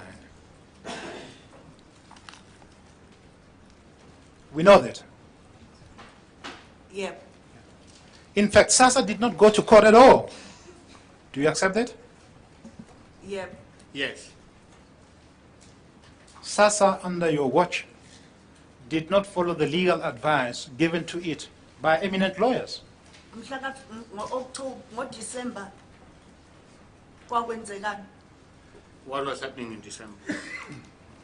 In October, SASSA did not go to court after the legal advice. In November, SASSA did not go to court. In December, SASSA did not go to court. In January, February, March of 2017, SASSA did not go to court at all. Do you accept that? Ngiyavumelana nawe. Yes, I agree with you. Yes. Kodwa sikubekile lana ukuthi okokuqala mangabe sine meeting nama work stream kwakufanele ukuthi si rearrange a business model. We agreed that we first had to rearrange the whole business model. Nanokuthi kube clear ama phases kanye nayo yonke into. And that everything had to be streamlined, especially there had to be a clear division among the phases. Naku ngo December bayafika abameli bahamba nabantu bama work stream bazothi sebe prepare ukuthi yini esoyihambisa court thina sekufanele sign leyo affidavit. And in December, the work streams came with the legal experts, having produced a document that we just needed to sign for submission to the Constitutional Court. Mr. Minister, I don't want to explore the ground already covered by Mr. Solomon, but it is quite clear that from the evidence you have given, there was an affidavit prepared and signed by Mr. Magwaza, which was submitted to the Constitutional Court in order to report to it, in line with the legal advices SASA received. And that affidavit was withdrawn by SASA on your instructions. Correct? Correct, kodwa futhi ngicela ukwenza a statement esamsana nalokuthi correct. Correct, yes, but I would like to attach a statement that explains something. Okokuqala mangabe kusubmitwa I-affidavit e-court ngangazange ngize ngiyibone. Okay, when the affidavit was submitted in court, I had not seen it before. And sobona nala kuma comments meeting esasinayo no trend group ukuthi naye ifeeling yakhe yayukuthi le affidavit esifakile inokuba arrogant kakhulu. And it was also Trentgrove's opinion that the previous affidavit submitted had been rather arrogant. Nami nganginako ukuthi kufanele si accept irresponsibility mangabe kukuthi sihambisa I-affidavit e-court. I had also mentioned that we need to own up and accept the responsibility if we submit an affidavit to the court. Kodwa okokugcina ngalesi sikhathi kwakuno acting CEO. But at this time there was an acting CEO. And into eyayingixaka ukuthi ukusayinwa kwe-affidavit kuhambe kanjani uma ingazange isayinwe u-acting CEO owaye-actor ngesikhathi umnumzana uMagwaza egula. And it was a concern to me how the submission of the affidavit could be made, not having been signed, at least by the acting CEO, because it happened at the time when Mr. Magwaza was off sick. Yes. Just before Chi, can I conclude one question on this issue? Yes. Minister, it is correct that it is the Black Sash joined by the other NGOs who in fact went to court to request the court to extend the CPS contract. Ngicabanga ukuthi ngichazile eqaleni ukuthi ubudlelwane phakathi kwe-department ne-Black Sash imina engikade ngiproposile. I think I did mention that the relationship that happened between the department and Black Sash was proposed by myself.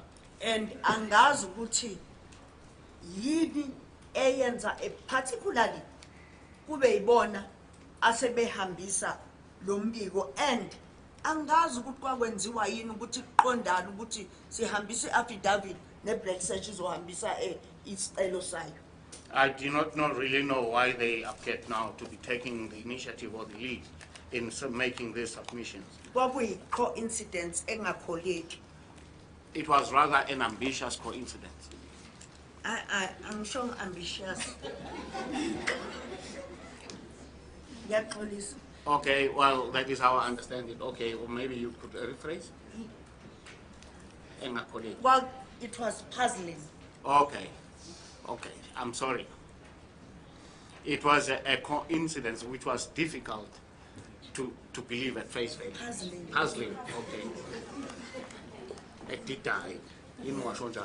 What are you finally, Did die. what are you finally saying, Mr. Kulu? Mr. Kulu, what are you finally saying? It was a puzzling coincidence. Thank you. And sorry about the confusion.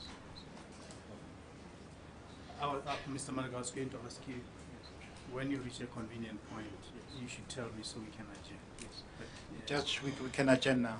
Oh, okay. All right. For the next 15 minutes. Thank you.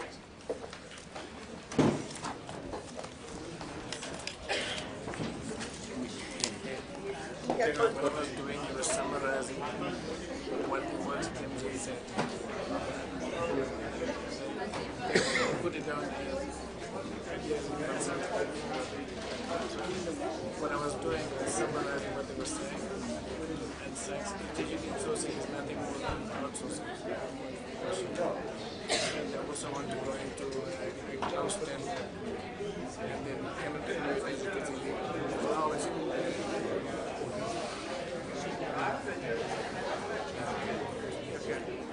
in the front plan, but I can also explain that in my testimony. Okay, thanks. Because I need two documents.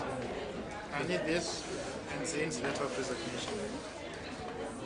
I need this email of Zane to the minister.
Yes, Mr. Malik. Thank you, Judge. Minister, can I ask you to go to the affidavit of Mr. Dango? It is in the Dango bundle. Can I please ask you to go to page 255 of that bundle? Before you do that, there's something I was not clear about. When you asked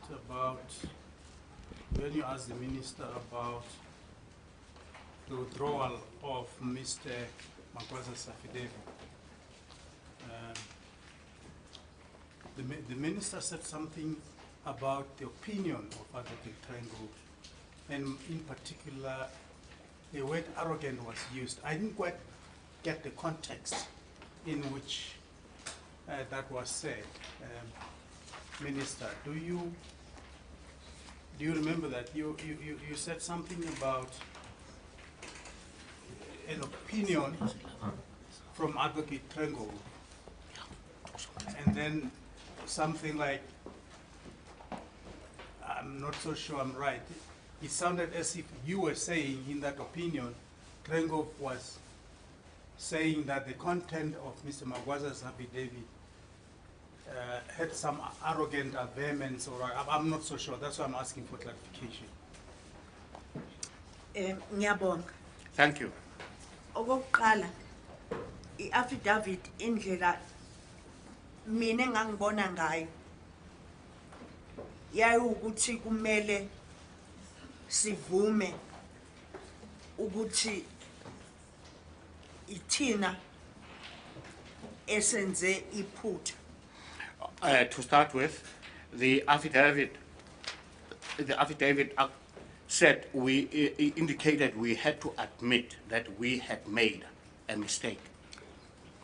And kwakuwona ama-basis abameli ababecabanga ukuthi azokwenza ukuthi wonke umuntu ayi-understande i-affidavit yethu. Can you repeat, please? I don't follow. Uk-accepta i-responsibility kwakuyi-basis yokuthi wonke umuntu a-understande i-affidavit yethu. Accepting a responsibility would be the basis on which our affidavit would be understood. And emeetingini la sasenze khona i-assessment, In the meeting where we had done an assessment, yaba khona i-feeling yokuthi i-submission yethu yayine tone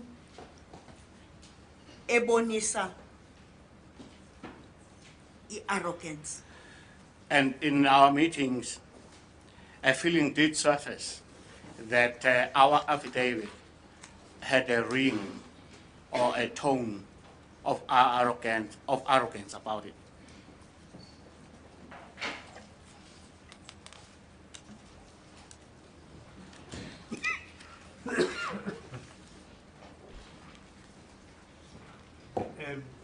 Okay. Did you make reference to Advocate Trengo's opinion? If so, was it an opinion different from the one that Mr. Maleka canvassed with you earlier on? Sasinama opinion amabili. We had two opinions. From Mr. Trengo? Eyodwa yayiphuma ku Kasim. One came from Kasim, Eyesibili yayiphuma ku Advocate Trengrove. the other one was from Advocate Trangrove.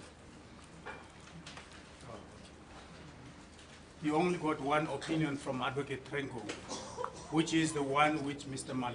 Maleka discussed with you this morning. Ngicabanga kanjani. I think so.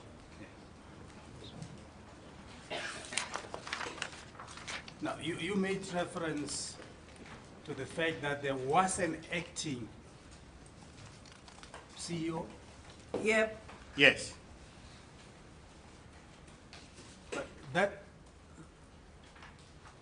CEO acted for a few days, isn't it? 3 or 4 days, something like that, if I'm right.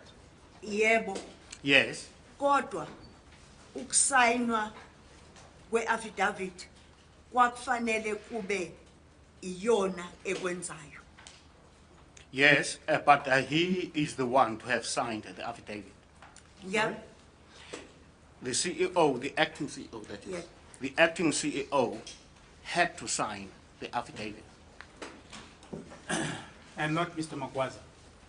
Wayegula judge. Because Mr. Makwaza was off sick and therefore not at work. I thought you were saying one of the reasons why Mr. Magwaza's affidavit had to be withdrawn was what you have explained about being arrogant and so forth. Yep. And secondly, I thought you also said it had to be withdrawn because it should have been signed by the acting CEO and not Mr. Magwaza. Yeah, I but thought you had a problem with that. Yebo judge. Yes, Judge. Oh, cha, inkinga yami yayisekutheni umuntu okwakufanele ukuthi asayine i-affidavit uMs Mzobe. The person to have signed the affidavit was Ms. Mzobe. Is that the acting CEO? Getting confused. Yep, ngicela ukubheka kancane. Yes. Can I just check something?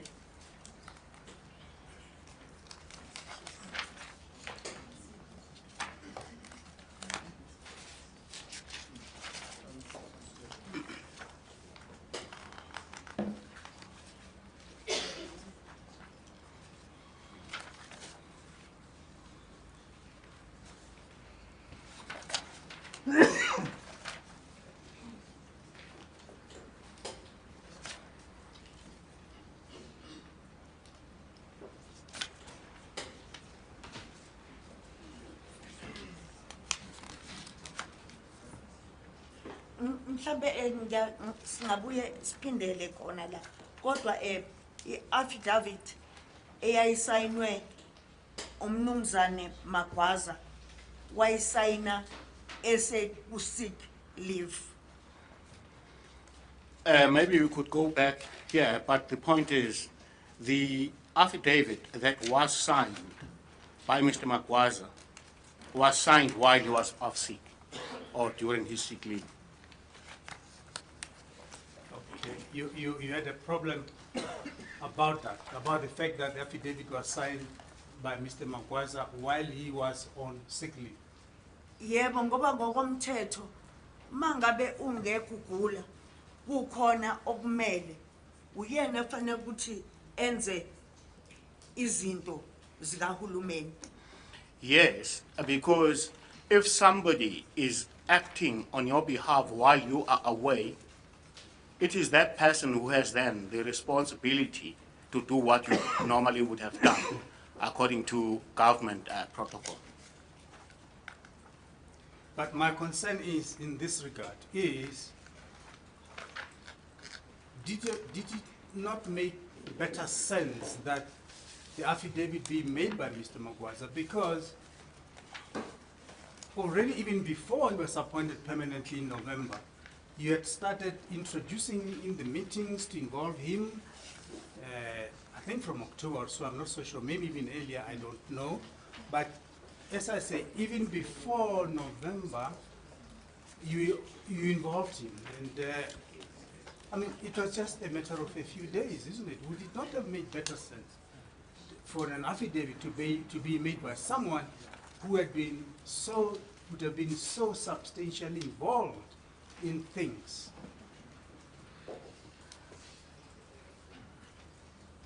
As opposed to someone who was just acting for a few days. Wayenga active for a few days ngoba ubaba Magwaza wathatha i-sick leave waphinda wayi-extenda. Wayeseyagula uMs Mzobe wa-actor uMr. Dango. No, not exactly. It was not just for a few days because Mr. Magwaza actually later extended his sick leave, which even later led to Mr. Dango acting. Cha, cha. Did you say? Kwaqale kwa-actor Miss Mzobe, Ms. Mzobe was the first person to act, right? and then naye wagula. She too fell sick. And ngaleso sikhathi kwase kukhona i-interministerial committee. And at that time, there was the interministerial committee. And uma ngabe egula uMiss Mzobe, And when Ms. Mzobe fell sick, i-affidavit yagcina isayinwe uDr. Makasela. so ultimately Dr. Makasela signed the affidavit. And abantu esihlala nabo ku-IMC ngiyacabanga ukuthi abantu nabo ababecabanga ukuthi kufanele kube uMr. Makasela, uDr. Makasela oyisayinayo i-affidavit. And according to the people at the IMC, the collective opinion was that Dr. Makasela was better placed or best placed to sign the affidavit. And okunye okubalekile ukuthi uma kuzosubmithwa i-affidavit le esayinwe uDr. Makasela wayesebuyile umnumzana uMagwaza, but still yasayinwa uDr. Makasela. At the time that the affidavit was signed by Dr. Makasela, Mr. Magwaza was already back at work. Well, naye wavuma because waconsultwa ukuthi uyavumelana yini ukuthi kusayine uDr. Makasela i-affidavit. Mr. Magwaza himself was in line with that thinking that Dr. Makasela was the best person to sign. Yeah. Yeah, a few things confused me now, but I'll leave to that. If council want to clarify that, they will do so. Why, Mr. Minister, why was everyone taken ill during that period? You don't have to answer that. Hayi. Ziningi indaba engazizwa kodwa ke kwazi ukuyiqoqa la. Well, there are many stories that I had, but I cannot talk about them yet.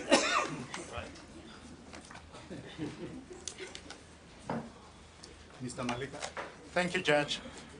Minister, I had asked you to go to Mr. Dango's affidavit and reflect on paragraph 21.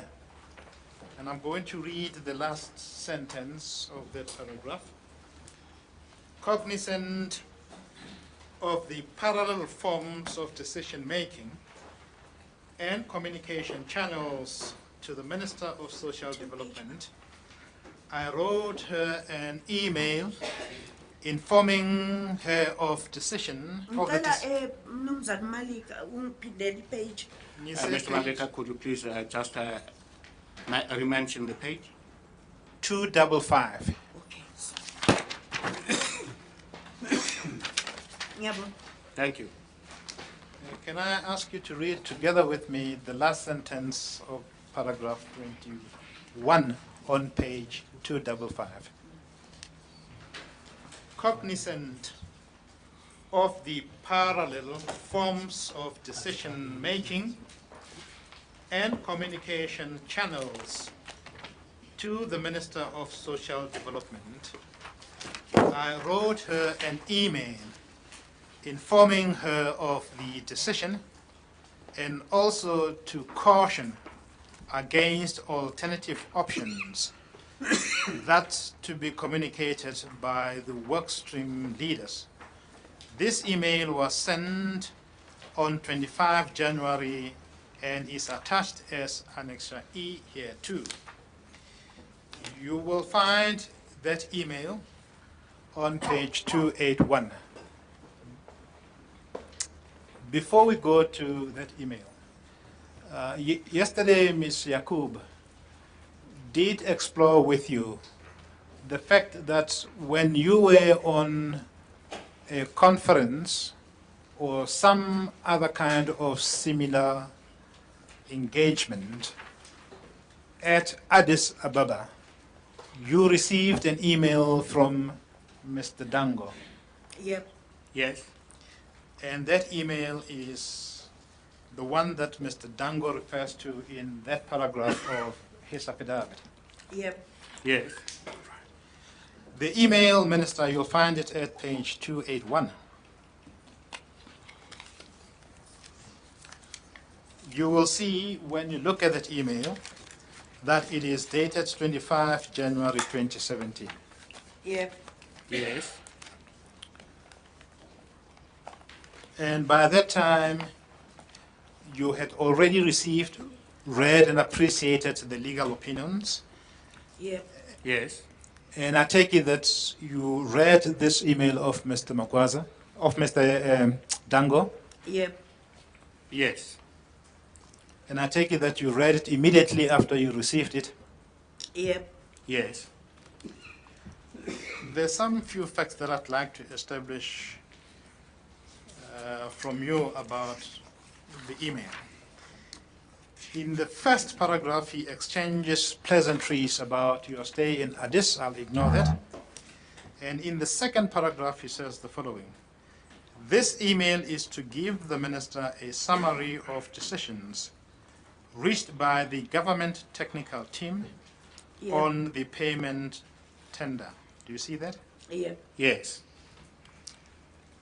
When he gives you this report or feedback, Mr. Dango by that time was the DG of your department, yep, Yes. and it was right and appropriate that he should give you this feedback yep, because Yes. there was a government technical team which had been established. And my understanding is that this team has been was established as part and parcel of the crisis management exercise by government. yep, Yes. It comprised senior officials, in fact, the first senior officials of the affected department, including your department, Treasury, and the Reserve Bank. yep, Yes. And part and parcel of the feedback he gives you begins at the second statement of the second paragraph. He says, a more detailed report that will be used for submission to the Concord will be completed by the latest on Friday this week by the SASA team. Do you see that? yep, Yes. It is quite clear, Minister, by that time that Mr. Dango shares with you the view that his advice to you that the Constitutional Court must be approached by SASA to inform it of the crisis was shared by the government technical team. Do you see Yeah. that? Yes.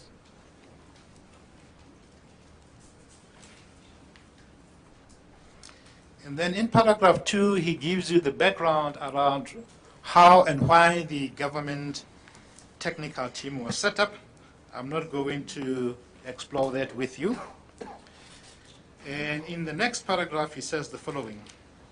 In the end, and after robust discussions on the merits of each approach, it was decided that the best way forward was to extend the existing contract with CPS by 12 months. Do you see that? yep, Yes. And that, I suggest, was a responsible decision in the circumstances of this crisis, that the government task team decided to, well, Judge, there seemed to be some competition from the far end of the room. Please make sure, people, please make sure that you get your instruments under control. These proceedings are recorded, and we would like to have as good and clear a record as possible. Thank you, Mr. Thank you, Judge. Minister, I had suggested to you that this approach of recommending the extension of the CPS contract under the circumstances was a reasonable and a legitimate approach. Do you agree with that? Yep. Yes. Then he continues, he says, this means that as a matter of urgency, we need to inform the Constitutional Court of this decision. Do you see that? Yep. Yes. We now know by this time that despite the advice of, amongst others, Kasim and Trengov, that SASA must approach the Constitutional Court without delay. And we now know that by this time, that advice was not implemented by SASA. Mr. Dango says to you on the 25th of January 2017 that there's a need to urgently approach the Constitutional Court. And I take it that you would have agreed with the advice based on the discussion of the technical team. Yep. Yes. There was some urgency about approaching the Constitutional Court. Kodwa January ungakapheli.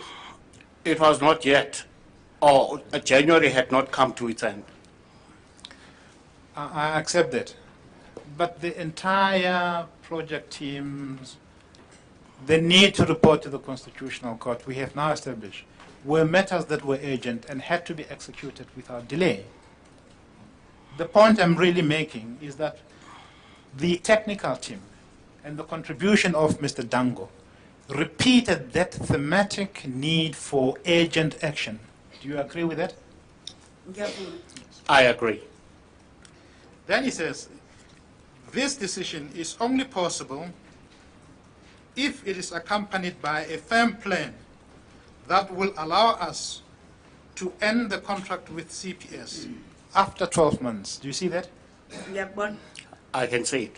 And I suggest to you that it made sense to approach the Constitutional Court, not only to tell it about the delay and the consequences of the delay and the crisis that had developed in that regard, but also to tell the Constitutional Court that you had a plan on how to pay the grants going forward. Do you see that? Lokhu okula ngiyakubona. Yes, what is written here I can see. Isijobelelo sami ukuthi sasesivele sikhulumile nama work stream ukuthi awabuye ne revised What plan? business process. I can add to that, though, that by this time we had already agreed that the work streams had to come with a revised business process And kuyahambisana nombono wami. that is in line or was in line with my view. Naloku futhi kuyahambisana nombono. This too is in line therewith. In other words, the suggestion that there has to be some kind of a plan which must be presented to the Constitutional Court.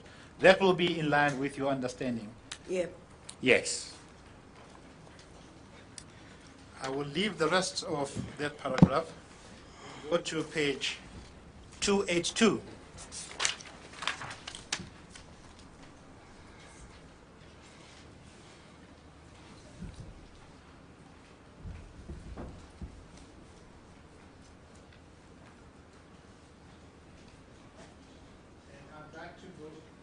I'd like to go to the last paragraph, but before I do so, can I confirm with you that you read the preceding paragraphs on page 282 of this email, Yep. Yes. and you appreciated what Mr. Dango was communicating to you by way of a report back? Yep. Yes. And I take it that you had no difficulty with what he conveyed to you in those preceding paragraphs. La umnumzana uDango akukhulumayo kuhambisana nembono isivele isikhona. What Mr. Dango is saying here is already in line, or is in line with the views that were already in place. Kodwa Yes. kuhambisana nembono isivele isikhona. What Mr. Dango is saying here is already in line, or is in line with the views that were already in place. ngebhadi or ngephutha noma nge-oversight. Ngalesi sikhathi kwase kungena indaba yokuthi kufanele sisebenzise i-hybrid model ne-post office namanye ama-suggestion ama-suggestion ayisithupha ayenziwe i-technical committee. And at this time, we were already considering the options of the post office and Of the kwakunama suggestions a-hybrid model ne-post office namanye ama-suggestion awu-4 ayephuma ku-technical committee. so the options that are on the table at the time were the hybrid model, the post office, and 4 others that had been put forward by the technical team. Minister, then I would like you to read with me the last sentence of the third last paragraph. And to avoid confusion, that sentence reads as follows.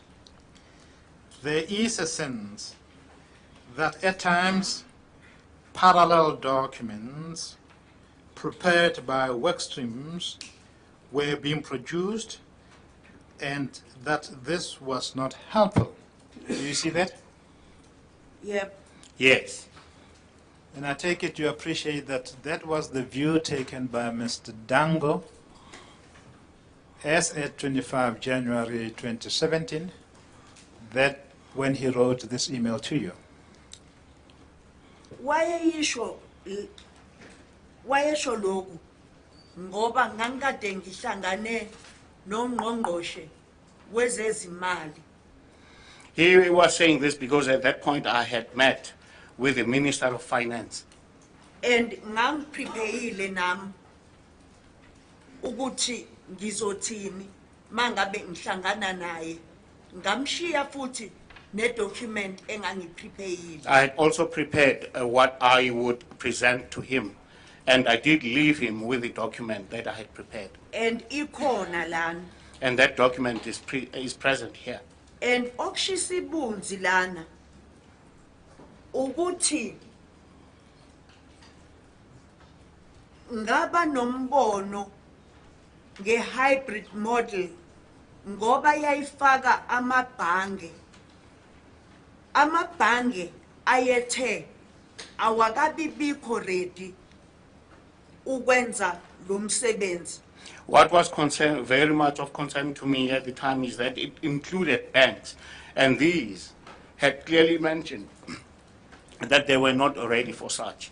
And lombono we-open architecture akekho owayeseke wangichazela ukuthi ubani ozokhokha imali yama-beneficiaries yokukhipha imali. Angithi khona imali oyikhokhayo ye-administration. So akekho ayekade engichazele kahle ukuthi ubani ngempela ke ozobe esekhokha ngoba mangabe withdraw imali kuba khona ama-deductions abakhona abancane. As regards the open architecture model, no one had made it clear to me who then would be paying the service fees.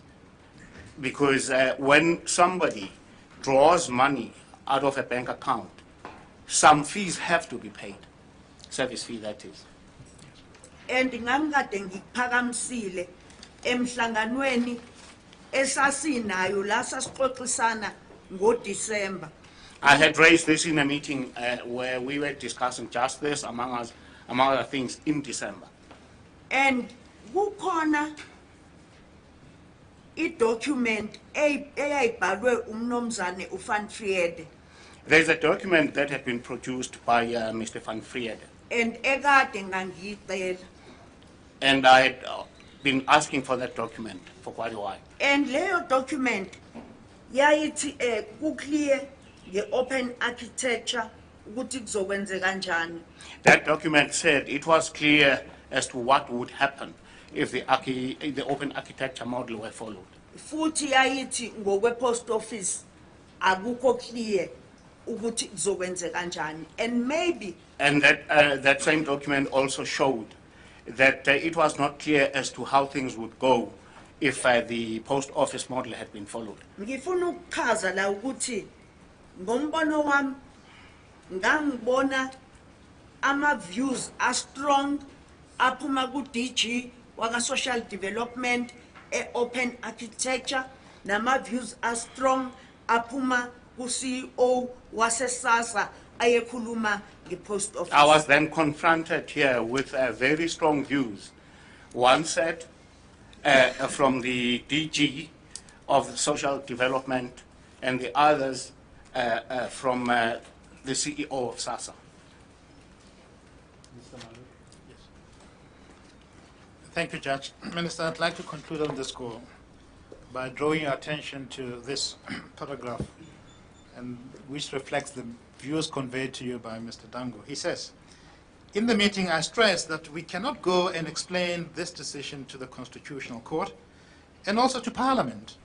If SASSA continues to be ambivalent on using the national payment system and the open architecture model, I had to work hard to persuade the SAP and the National Treasury to continue their support when it emerged that SASSA had provided Minister with briefing notes for a discussion with the Minister of Finance that was quite hostile to the idea of using the national payment system and the open architecture model, despite the work that was being done by the technical team comprising senior staff of the NT, SAB, DSD, and SASSA.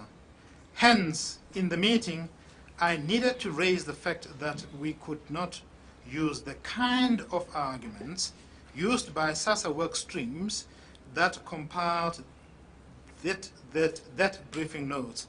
We can ignore the question of language, but what is quite clear is that Mr. Dango communicated to you that there were parallel activities which produced parallel documents, and his advice to you was that you cannot approach the Constitutional Court relying on those documents in the face of an official government position taken by the government technical team.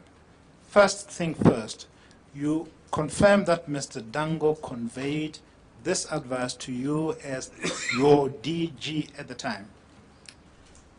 Yebo, Yes, why convey? he did convey it. Kodwa futhi wafaka ama feelings akhe are strong nge open architecture model. But then he also put into it his very strong feelings about the open architecture model. And it was right and proper that he should convey that advice to you. And I conclude, Minister, by addressing the last paragraph of this email on page 282. He said to you in conclusion, I am writing this email to Minister and including only Sipo, I take it that is Mr. Sipo Shezi, and Abram in the email. As I'm of the view that Mr.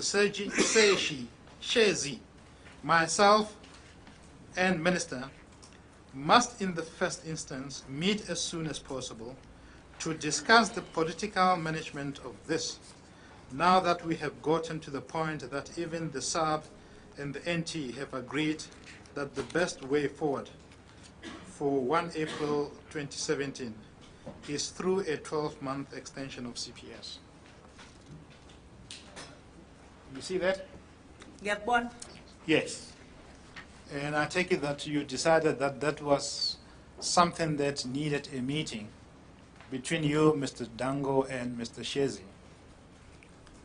Yebo, ngiyakubona. Yes, I can see that. Kodwa futhi khona la kuma documents kukhona okukhombisayo ukuthi leyo process yokuconsolidate i-management yomsebenzi ne-governance wawuqhutshwa. There is evidence in the documents here that shows, can you just click on ukuthi khona umsebenzi owawenziwa that mayelana shows ne-management that ne-governance. work was underway or was happening regarding the governance of the whole process, the work that was being done. Lokho kuku-document eyasubmithwa or eyabhalwa umnumzana uMagwaza ka-12 December 2016. That is captured in a document that was written by Mr. Magwaza on the given date. Yeah, because ngiyafuna ukuthi kubonakala ukuthi hayi ukuthi kwakuhleziwe nanokuthi hayi ukuthi okunye kwakubhalwa umnumzana uDango la kule ncwadi kwakuvela nje kube kungekho into eyenziwayo. I would like, I'm saying all this in order to show that it's not a question of people who were simply just sitting there doing nothing. There were things happening. Minister, are you aware of a meeting which took place between, amongst others, Mr. Dango and Mr. Mvulani? Ms. Mvulani on the 21st of February 2017.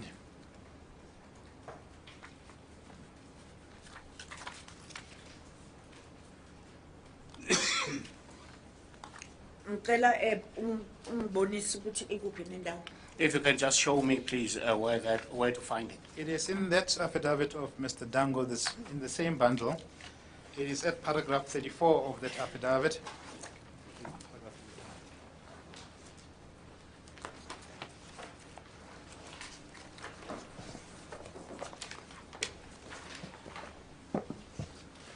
It is page 261, Judge, of the same bundle.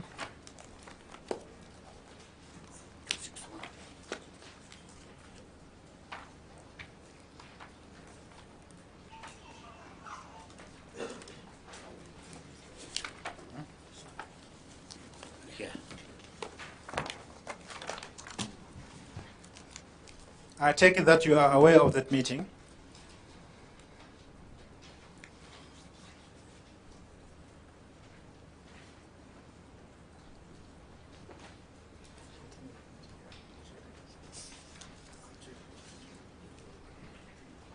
And Mr. Dango will say that you attended that meeting and you chaired it. Do you remember that?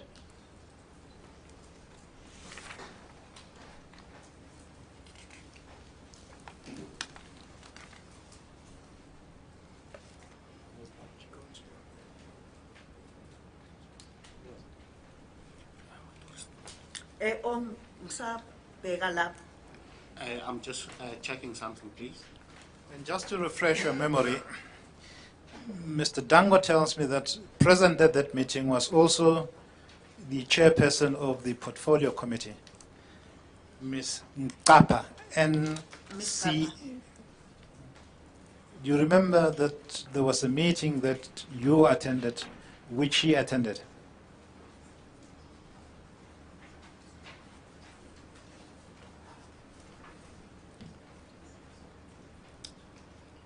Yeah, kuba ngcono makhulunywa mhlawumbe nge-meeting kube khona nama-minute khona uzoyikhumbuza kahle. It would actually help if I saw the minutes there so that I could remember better.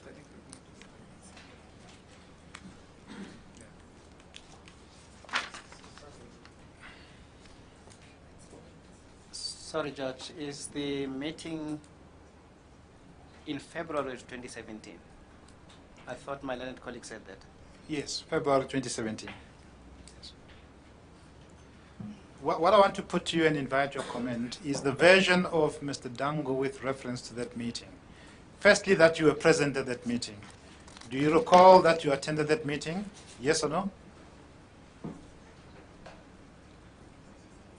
Mhlawumbe mangabe uqhubeka ngizobuza ukuthi kwakuthiwani la. His version is the following: that at that meeting, Ms. Mvulani presented a document wherein it was revealed that a new approach had been agreed upon. The new approach was premised on the notion that the Constitutional Court had discharged its supervisory role and therefore SASSA did not need to get consent to enter into negotiations with CPS from the Constitutional Court. Yep, ngiyayikhumbula. Yes, I remember.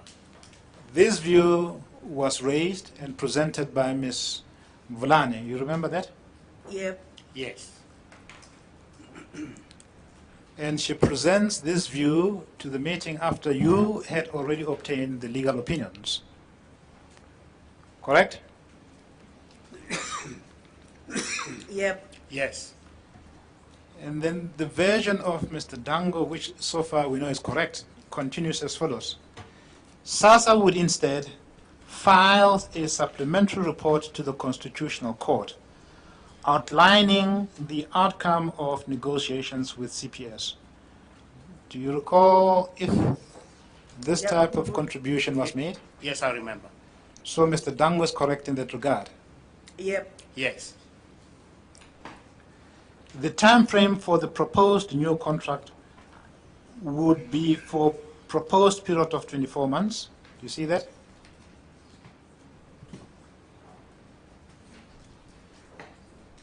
Ngiyakubona kodwa ngiyazi ukuthi iproposal yayigcine ithe 18 months. Yes, I can see it, but I remember that this was ultimately revised to 18 months. No, I understand that, but Ms. Mvulane's presentation at that meeting is for a longer period. Do you see that? Ngiyayibona. Yes, I can see it. Did you ask her why she's proposing this longer period? Angimbuzanga I kodwa did not ask her.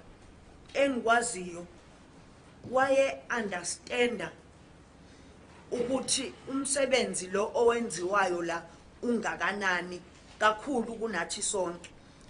But I do know that she understood the amount of work that needed to be done better than all of us there. And engifuna ukugcizelela lana ukuthi mhlambe nathi khona iphuthe salenza ngoba mangabe uhlelo lulonke luthi u5 years and la sikhuluma ngesikhathi phela sokuthi kushintshe ukukhokhwa kwegrant kuye ka SASA. Maybe we did make a mistake there because when we talk time frames such as 5 years, we're talking about when the whole program of paying grants would move from CPS to SASA. Where the whole process yonke iprogram yayi 5 years kodwa thina sasibheka kakhulu inyanga yokushintsha ukukhokha from CPS to SASA. Okay, the entire program went beyond just the transfer of the responsibility of payout from CPS to SASA. It was a total of about 5 years, the entire program, work program. Then he continues, he says, both Mr. Magwaza and I heard of this decision for the first time at the presentation. Do you see that? Ngakubona? Yes, I see it. Do you agree that Mr. Dango heard for the first time about the change in approach from the presentation made by Ms. Vulane at that meeting? Ngiyakubona. Yes, I can see it. I have seen it too, but what I want to confirm with you is, do you agree that Mr. Dango was told for the first time about this change of approach at that meeting? Angisakhumbuli kahle. I do not remember clearly. Well, he will tell the judge that he heard about that change of approach for the first time at that meeting. And then he says, as indicated in the report presented to the portfolio committee, the new approach was based on a new legal advice. Do you see that? Ngiyakubona. Do I you can see know? it. Do you know or don't you know that Ms. Vulane obtained some advice which underpinned this new approach? Hey, ya indaba ye-legal advice maningi ama-legal advice ayesikwa by both Ms. Mvulane and SASSA and the CEO. There were of many SASSA. legal opinions or legal pieces of advice that came to or through Ms. Vulane. Amanye Ms. Mvulane, amanye CEO. And some through the CEO. And those two. Yeah. So, Mainly sorry, those two. Sorry, Mr. Malika, just for my own clarity, you see, when you say she obtained a legal opinion to underpin what she was saying, it could mean as though, it could also mean as though she came to a conclusion, and to validate her conclusion, sought legal opinion, which was not my impression, if my recollection is correct. My recollection of the papers is that she obtained the legal opinion first. It was on the basis of that legal opinion that she made this proposal. I don't know whether we understand each other. No, Judge, this paragraph talks about a change of approach Presented by, Ms. Mvulase. yes. At Am I that right meeting. to say that her change of approach was as a result of a legal opinion from some attorneys or some lawyers? Am I right in that regard, or we don't know? We don't know where it came from, and that's an issue that I'd like to explore. In other words, it is quite clear, Judge, that there were prior opinions which were received by SASSA, which the Minister is aware of, at least as at October 2016. And those opinions recommended that SASSA should approach the Constitutional Court to inform them about the delay and the consequences. Now there's a change of attitude or approach based on the presentation made by Ms. Mvulane. The version of Mr. Dango would be that at that meeting, Ms. Mvulane sought to support a new approach inconsistent with the opinions on the basis of some legal advice. And that's what I want to explore with the Minister. Because But until Judge. somebody tells me Judge. otherwise, until I'm well, come in, Mr. Smith. Judge, I'm sorry, there's an urgent request for a comfort break, and Yeah, sure. For the next few minutes, yes.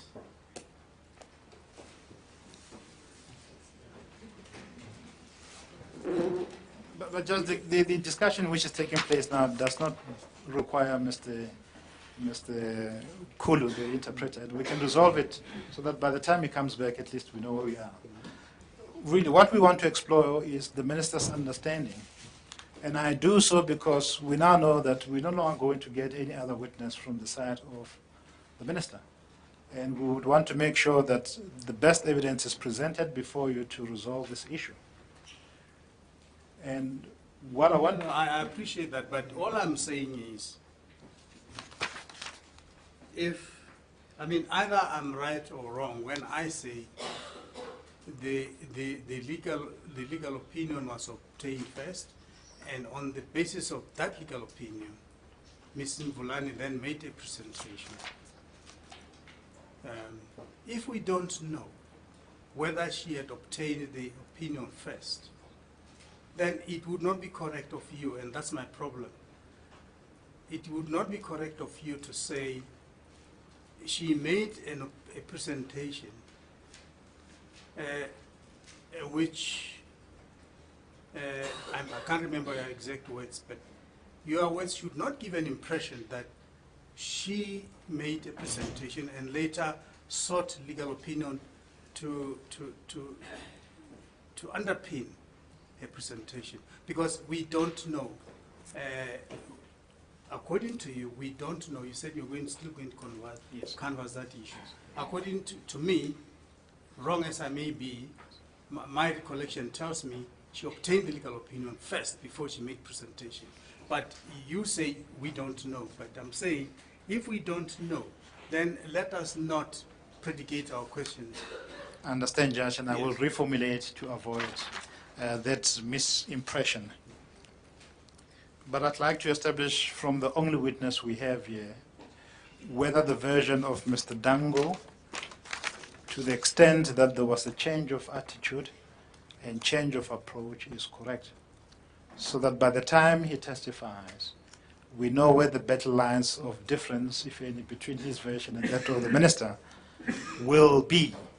If I may proceed on that premise, Judge. Thank you. Minister, we have now established that you attended the meeting of the 21st of February 2017. We have also established that there was a presentation made by Ms. Mbulani. We have established the contents of that presentation. The last issue in regards to the proceedings of those minutes that I'd like to explore with you comes from the second last sentence of that paragraph of Mr. Dango's affidavit, wherein he says, as indicated in the report presented to the Portfolio Committee, the new approach was based on a new legal advice. Well, before I go further, do you know or don't you know that Ms. Mbulani got legal advice to support the presentation she made at the meeting?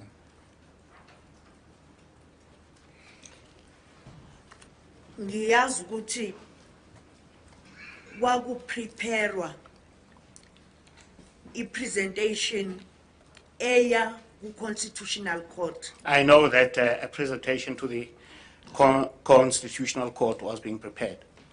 And number two, ngiyazi ukuthi kwake kwavela uma ngabe sikhuluma ukuthi ngokomthetho i-Constitutional Court ya discharge i-supervisory role yayo kusasa. And we also came to know that the Constitutional Court discharged its supervisory role on SASA. We have covered that ground. We know that despite the fact that the Constitutional Court discharged its supervisory order, you were advised to approach the Constitutional Court to make full and frank disclosure. Correct? Yep. Yes. Do you or don't you know, and please, I'm not going to hold you to something that you don't know, but if you don't know, tell us. Do you or don't you know whether Ms. Mbulasi had a legal opinion to support the new approach she was presenting at the meeting? Lokhu ngicela ukucheck. I need to check that Ngikwazi, first. ukuphendula manje. But also I cannot respond to that one off the cuff. into ebalekile nge-affidavit esizoyihambisa e-Constitutional Court kwakungewona ama-semantics nani nani, kwakuwumsebenzi ukuthi sesizokwenza kanjani nokushintsha kwama-time frame. What was key about the affidavit that we were going to submit to the Ngoba- Constitutional Court was not just a play of words, semantics and stuff. It was the actual work, talking about the way that the work was happening there. Ama-time frame ayebalekile Time frames were important ngoba ayezosibeka ku-1st of April. because those time frames were calculated to take us to the 1st of April. Minister, back to my question. I accept it is fair that if you can't respond to this question now, please consider the question and respond it later. May I just through you ask that our learned friend, Mr. Semenya, come back with an answer on that score? And I'm willing to suggest that he can also put the minister's answer on that score when he cross-examines Mr. Dango. Yeah, before we give that kind of homework to Mr. Semenya, let me understand what the question is again. The question is whether does the minister know that Ms. Mbulasi Ms. Mbulane had received legal advice to support the new approach which she presented at the meeting of 21st February 2017. And the question is important, Judge, because it shows that there is a discussion which is taking place in February 2017, which is markedly inconsistent with the legal advice received and accepted by SASA. Mr. Siminya, are you comfortable with that? I'll embrace the assignment. All right, okay. Thank you, Judge. The concluding part is this, Minister, and if you know, please tell us, and it will enrich our deliberations. Mr. Dango says there is no written legal opinion that supports the new decision. We have looked at all the documents that your attorneys have produced for the purposes of this inquiry. We have not come across any written opinion which supports the change of approach as presented by Ms. Mbulane. I take it that you too are not aware of any written opinion to that effect.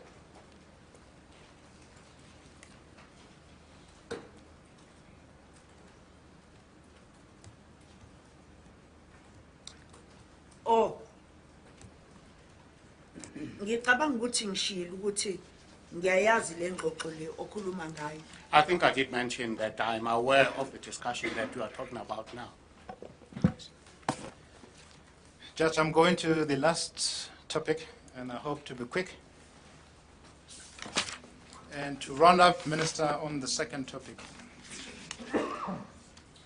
we are going to put broad proposition to you in the light of the evidence you've put and ask you to comment on them.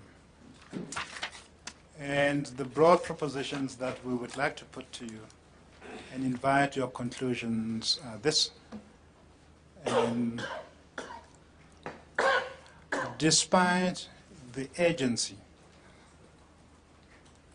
in the implementation of the work stream's work,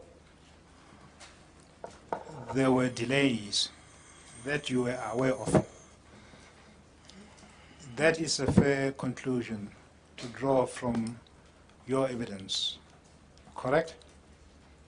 Yep. Yes. Those delays had far-reaching consequences to the promise which SASA made to the Constitutional Court. And one of those serious consequences was that SASA would not meet the deadline of March 2017. Yep. Yes. And because of the delay, SASA sought and received at least 2 written opinions that it should approach the Constitutional Court to make a full and frank disclosure about its inability to take over. Yep. Correct? Yep. Yes. We know as a matter of fact that SASA did not go to the Constitutional Court immediately as was advised in the legal opinions, correct? Yep. Yes. And we know that despite its failure to approach the Constitutional Court, there were attempts by the project manager of the workstream to change the recommendation or advice to go to the Constitutional Court. Correct? Yep. Lama attempts angwazi ukuthi o ayesengo 2017 uma ngabe ewabeka ummeli aye ngo 2017 asingakudlula ukuthi ngo December yaba khona iattempt yokusubmita to i-Constitutional Court i-report. The attempts that are referred to here happened in 2017, but let us not move away from the reality that there was an attempt in December to submit to the Constitutional Court. We even have evidence towards that. And Minister, the last conclusion we would want you to comment on before argument is addressed to the judge is this. The Constitutional Court was approached by the Black Sash and other NGOs, and it was a result of that approach by the NGOs that the Constitutional Court learned for the first time about the crisis in SASSA.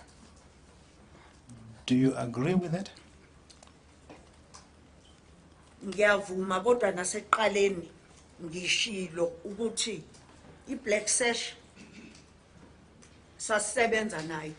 I do agree, but I did say before that we were working together with the Black Sash. And okwesibili ngishilo ukuthi angazi bangena kanjani exoxeni lezi ndaba lezi kodwa bona base bengene shi. And I did mention also that I had never understood how they got so much embroiled in the discussion of such things. But yes, they were very deep into it. Okwesithathu ukuthi angazi kwenzeka kanjani ukuthi iqondane ukuthi kufakwe i-affidavit engayazi kuphinde same day ne-Black Sash ibe iya ecourt. And also, I said that it baffles me how an affidavit was submitted, and coincidentally on the same day, Black Sash was also going to the court. Minister, it was a right and proper thing for someone, such as the Black Sash or the Freedom Under Law, to go to court in order to save this crisis. Do you or don't you accept that that was the right and proper thing to do? Yayingeke crisis ngo-December. There was no crisis in December. No, but we're in February. We are a month away from the looming deadline. Ay ngicabanga ukuthi ngizamile ukubeka izinto engayibona ezazenzeka. And njengoba sikhuluma sila siyamanene namanenekazi ahloniphekile. Kuningi okunye okwakwenzeka ngalesi sikhathi. And yes, there were many things. I've already said what was happening there. And ladies and gentlemen, honorable ladies and gentlemen, many things were happening at this specific time.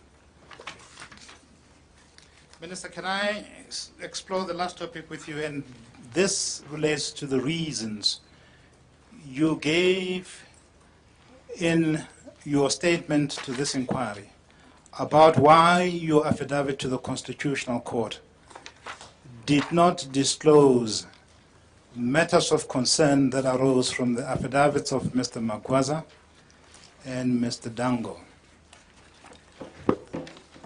You recall that you gave those reasons in the statement you have made for the purposes of this inquiry. And Judge, that begins at page 20 of the Minister's Witness Bundle. Can I ask you to go to page 20 of your Witness Bundle, Minister? Yeah. Yes.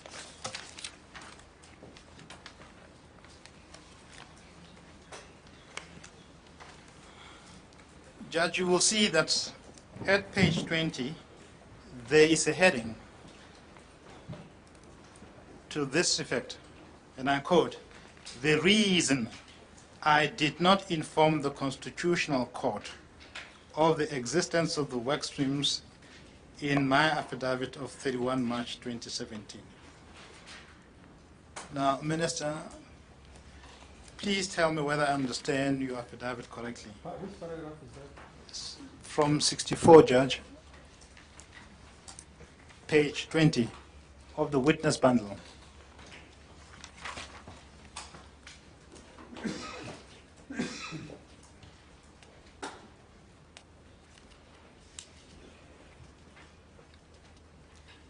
will see that in paragraph 64 you identify one of the key issues which the judge will have to consider and decide in this inquiry. Do you see that? Yep. Yes. And then in paragraph 65.1, you explore a mere matter of context and you don't give reason. In other words, that paragraph cannot be considered as a reason, but simply as a historical contextual matter. Do you agree with that? Yep.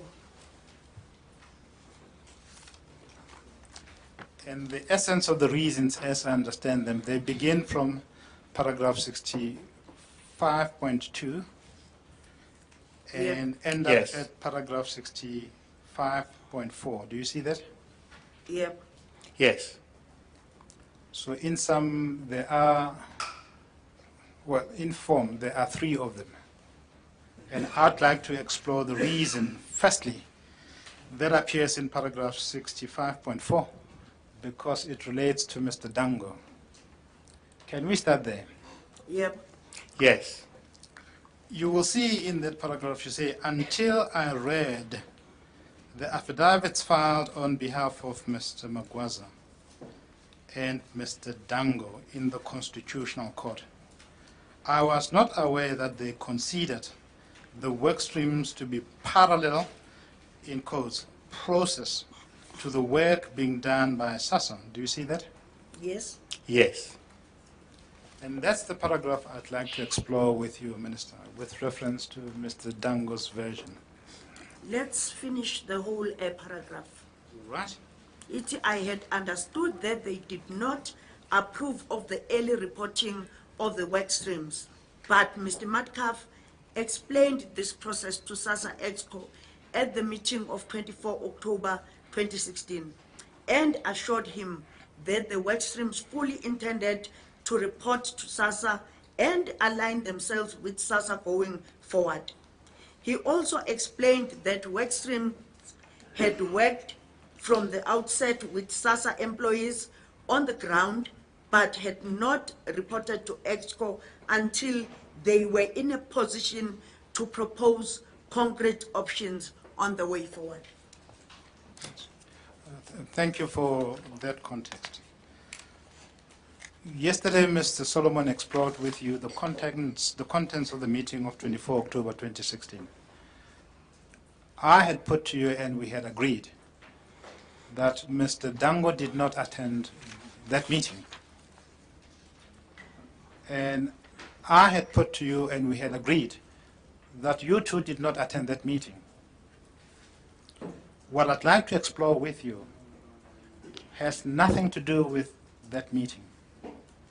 It has everything to do with what you say in the first sentence of 65.4, where you say, until I read the affidavits filed on behalf of Mr. Magwaza and Mr. Dango in the Constitutional Court, you were not aware that they considered the work streams to be parallel process to the work being done by SASA.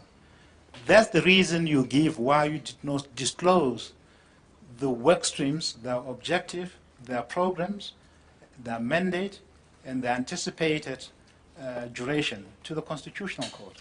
I mean, you tell the judge in this paragraph that you were not aware about the concern of Mr. Magwaza and Mr. Dango about how they viewed the work streams. And that's the reason you gave why you did not disclose their existence and so on to the Constitutional Court. Are we agreed? Angivumelani nawe. I don't agree with that.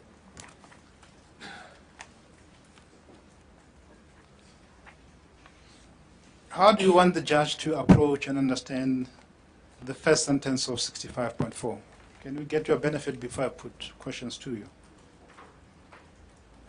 Angeke ngitshele ijudge ukuthi alithini.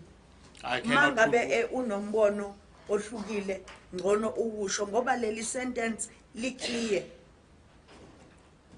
I cannot tell the judge what to think and what to believe or what to deduce from this. And ngesikhathi sesibhala yonke imbiko udaba lama work stream elwaselidumile lwaziwa yiwo wonke umuntu, so ngangeke ngikwazi ukuthi ngiwafake kwelinye iphakethe ngiwafihla.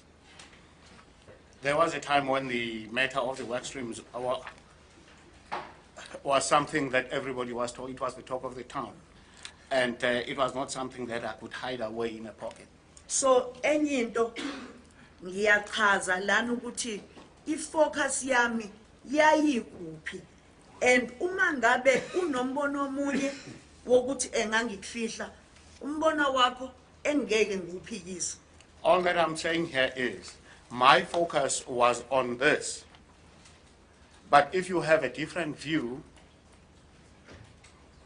that says I was trying to hide away the existence of the work streams, that's your view that I cannot say much about. No, I'm not suggesting that, the Minister.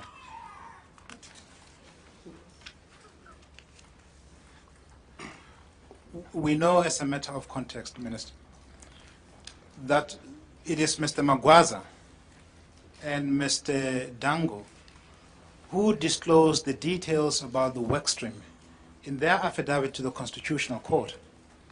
And we know that your affidavit did not disclose those details.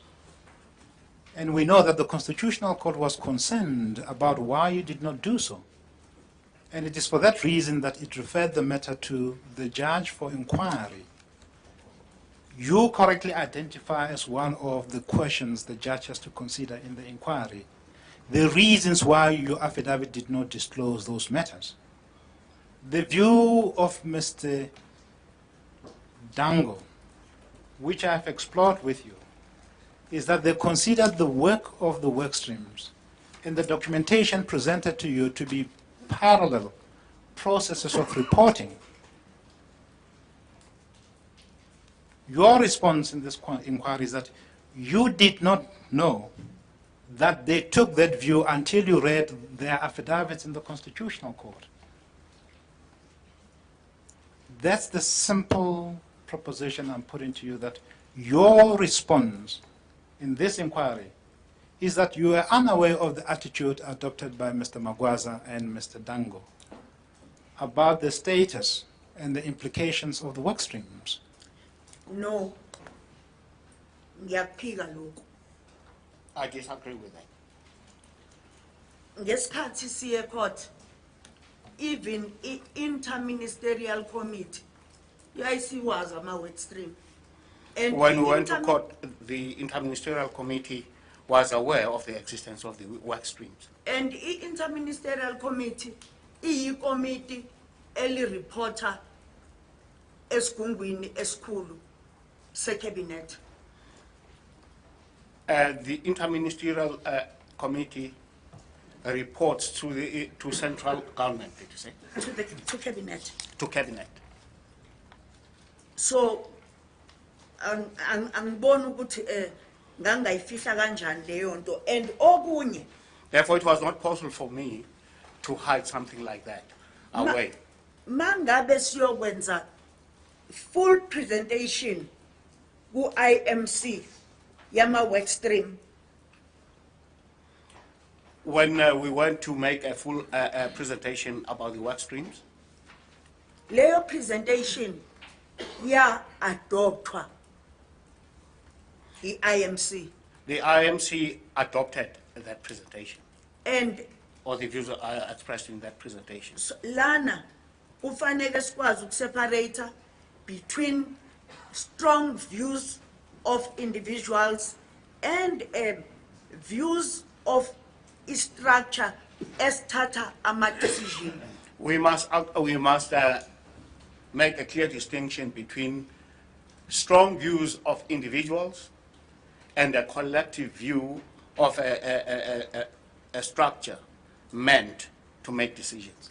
And ngiyafuna futhi ukusho ukuthi ama-work stream anikwa ithuba lokupresenta i-IMC.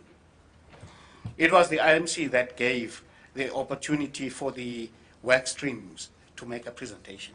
Ne-post office nayo ngokunjalo yanikwa ithuba. Ngenze example nje la. It's just an example. The post office also was given an opportunity to make a presentation. So usengayibhekela kumele ukuthi kwenzekani elapho. Well, the lawyer can actually check for himself But about the detail. i-IMC yathi i-report yama-work stream iveza ibonakale kahle i-vision kaSASSA. But the IMC commented that the report by the work streams made it very clear what the view of SASSA was. Vision. A vision, okay, vision, sorry.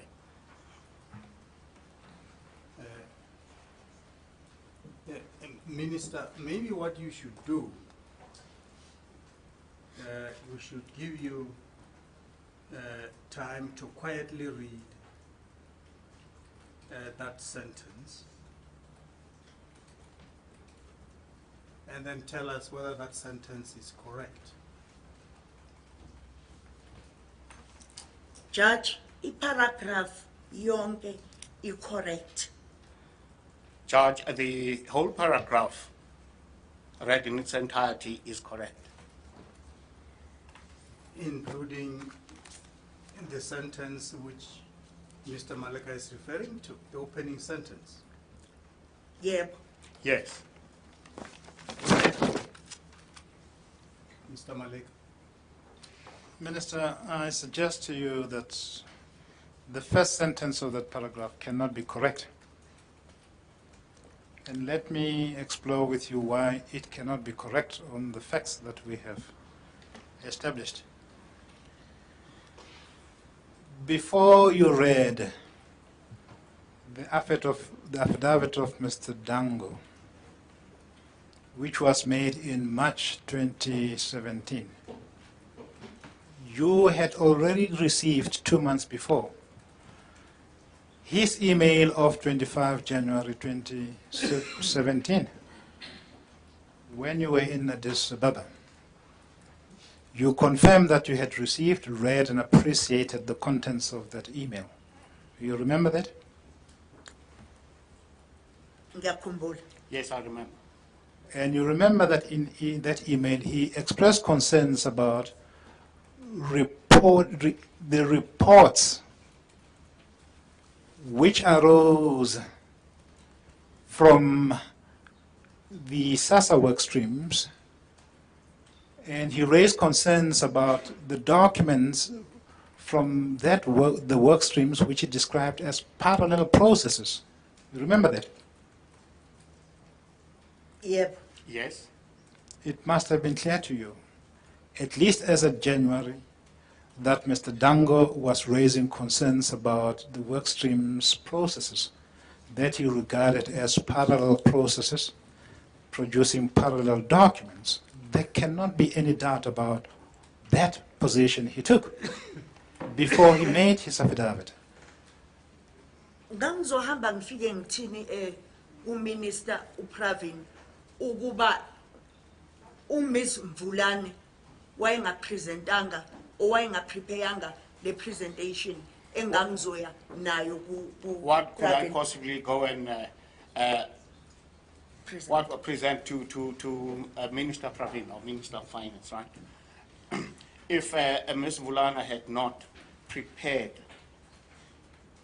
had not prepared a submission, right? Yes. There's the next document that I'd like to explore with you, which communicated to you Mr. Dango's attitude about his concern arising from these parallel work streams. You recall that Mr. Dango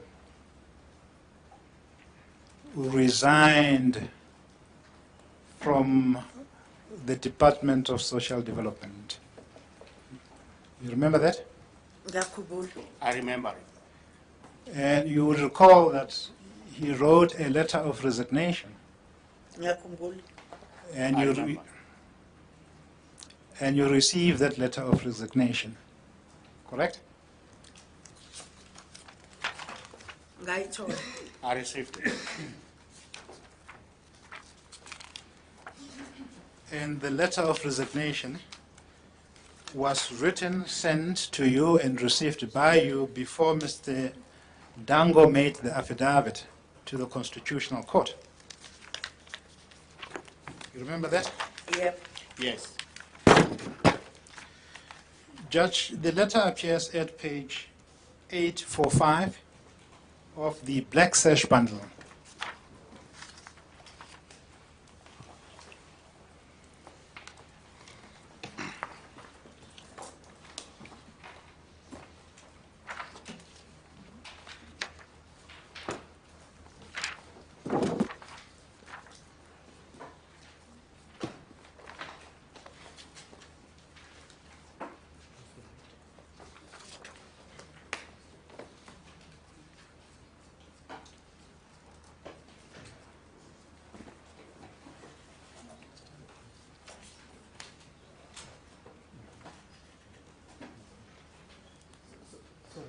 Where is the letter to be found? Is this the letter of Resignation.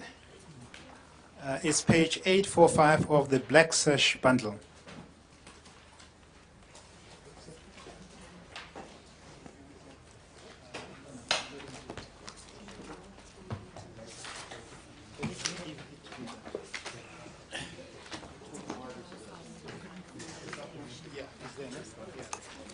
Judge, it is also contained in our bundle, the bundle of Mr. Dango, if it's immediately available to you, at page 266.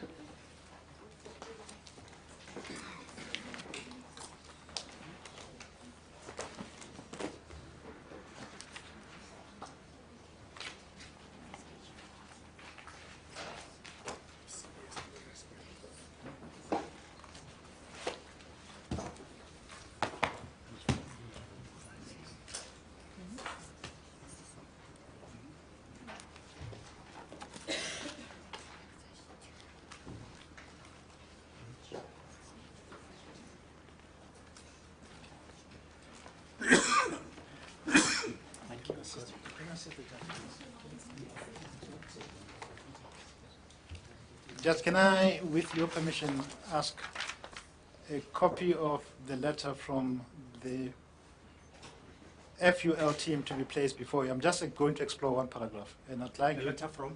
from the letter of resignation. Do you have it?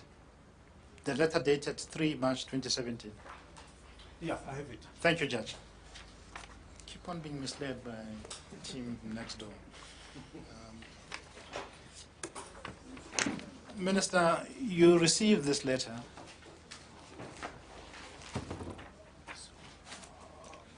From Mr. Dango. Yebo ngayithola. And you read Yes, it. yes, I received it. Ngayifunda. I read it. And you appreciated why he resigned. In other words, you understood the reasons he gave in this letter why he resigned. Ngawabona, ngawafunda. Yes, I saw the reasons. I read them. And you received, appreciated the reasons before you made your affidavit to the Constitutional Court. Yebo. Yes. And that was before Mr. Dango and Mr. Magwaza made the affidavit to the Constitutional Court. It's a matter of correct sequencing. Yebo. Yes. Can I ask you to go to page, it will be 8. It will be either page 846 or 267. And the second last paragraph of that letter reads as follows. The parallel decision-making processes that essentially excluded both the accounting officers of SASSA and the DSD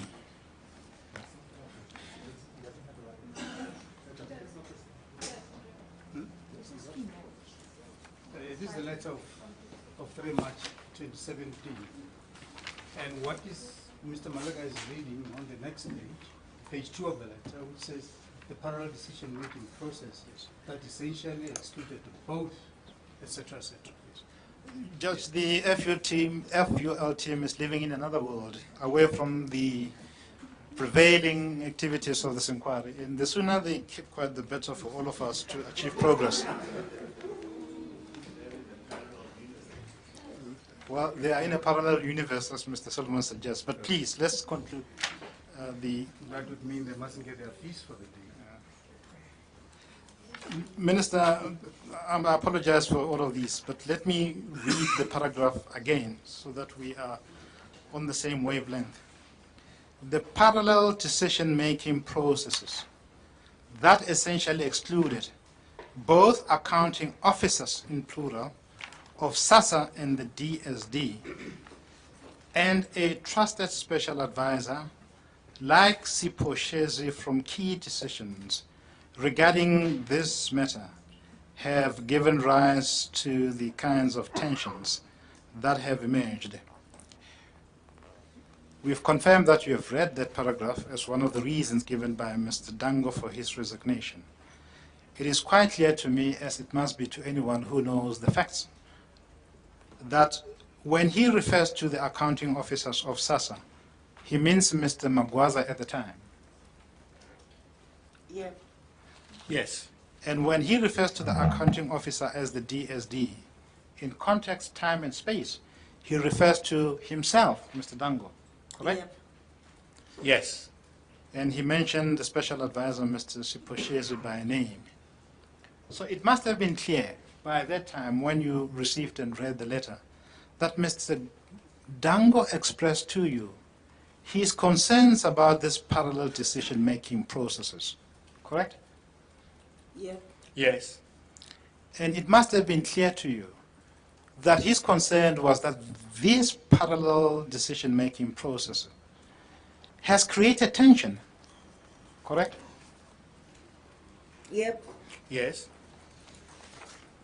So it must follow, Minister, that you are aware of Mr. Dango's concerns about the parallel decision-making processes before you read his affidavit, because he drew your attention to his concerns in that regard in two documents we have now explored.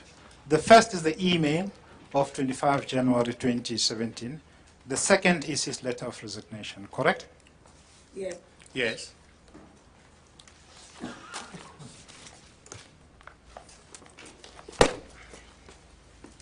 I'm now Ngicela go- ukufaka isijobelelo kule mpendulo yami. May I add something to this answer I've given? Angeke ukwazi ukususa iperception uma ngabe umuntu esehlezi nayo. It's not easy to remove a perception from someone's mind once it has set in. Ngoba ngichazile eqaleni ukuthi ya addresswa indaba ye-parallelism. Because I have explained, I've said it before, that the whole notion of parallel structures have been addressed. And ngichazile ukuthi kukhona even i-document yango 12 December 2016 eyayipreparewe umnumzana uMagwaza. And I even said there was a document prepared by Mr. Magwaza dated 12 December 12 2016. December 2016. Le ebekayo ukuthi umsebenzi nokuxhumaniswa ne-coordination special project officer uzokwenzeka kanjani. Which elaborated on how all the activities would be coordinated by A project officer, Ms. Bulane. Ms. Vulane, the special project officer or leader or manager. So, uma ngabe usolve i-problem, abantu bahlale kuyona bangasuki, kumele wenze njani? If there's a problem and you resolve it, but people decide to remain in that position, what more can you do? Which problem? Problem yokuba na parallel structures. Iyadiscusswa ngo-October, kube ne-submission ngo-December. It was discussed in October, there was a submission in December, Iphinde futhi ivele. and yet the same thing raises its head again. And okunye lento yama structures are parallel. And again, this whole thing of parallel structures, ngibona nje iphoswa kumina. I see this whole thing just being hurled at me. Nabo uformer DG naye wayezenzela amanye ama-meeting kasasa ababengekho informed ngawo. The former DG, for instance, also held his own meetings where other people were not involved. Omunye nje engizowuquota though nginganankinga nanokuthi kungaxoxwa ngaloko ama-meeting ne-Reserve Bank. I can cite, for instance, one, meetings with the Reserve Bank. Bese ngiyadlula lapho ngoba bobabili bayakhumbula umnumzana uDango nomnumzane uMagwaza ukuthi kwake kwaba ne-strong exchange of words ngoba naye umnumzana uDango wayengamtsheli umnumzane The exchange of uMagwaza. Yes, emphakathi emeetingini. The gentlemen, Mr. Makwaza and Mr. Dango themselves, will actually testify to the fact, or know about the fact that even between them, there was an exchange of very strong words right in a meeting. La ngizama ukuchaza ukuthi lokho kwakubanga ukuthi nabo babe attenda imhlangano bengatshelananga. Because they too used to attend meetings without informing one another. And lokho mina ngikuthathanga ngaleyo ndlela. Mangabe sengibikelwa ngakuthatha ngokuthi wonke umuntu uyaphuthuma. So ama-mistake sizowenza endleleni sonke. I did not take that very seriously as a serious error, because I knew, among other things, when things are urgent, people will rush to do certain things, and along the way, sometimes, mistakes will happen.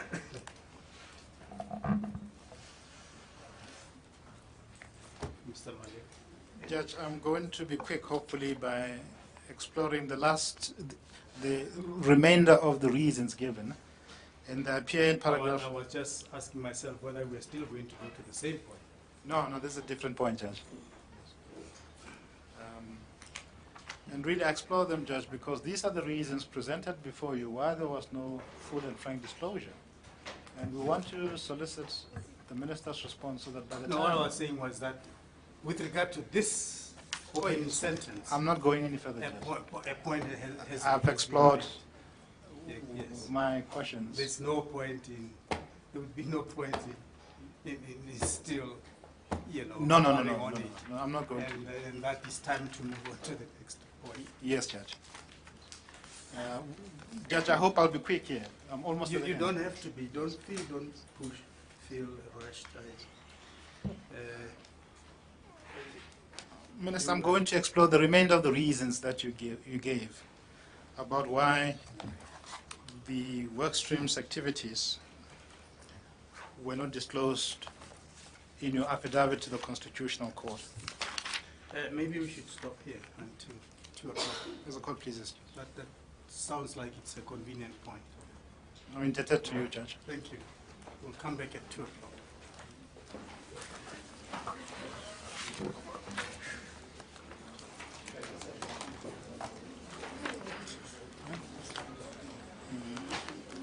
Shall we go to the same place? No, that's fine.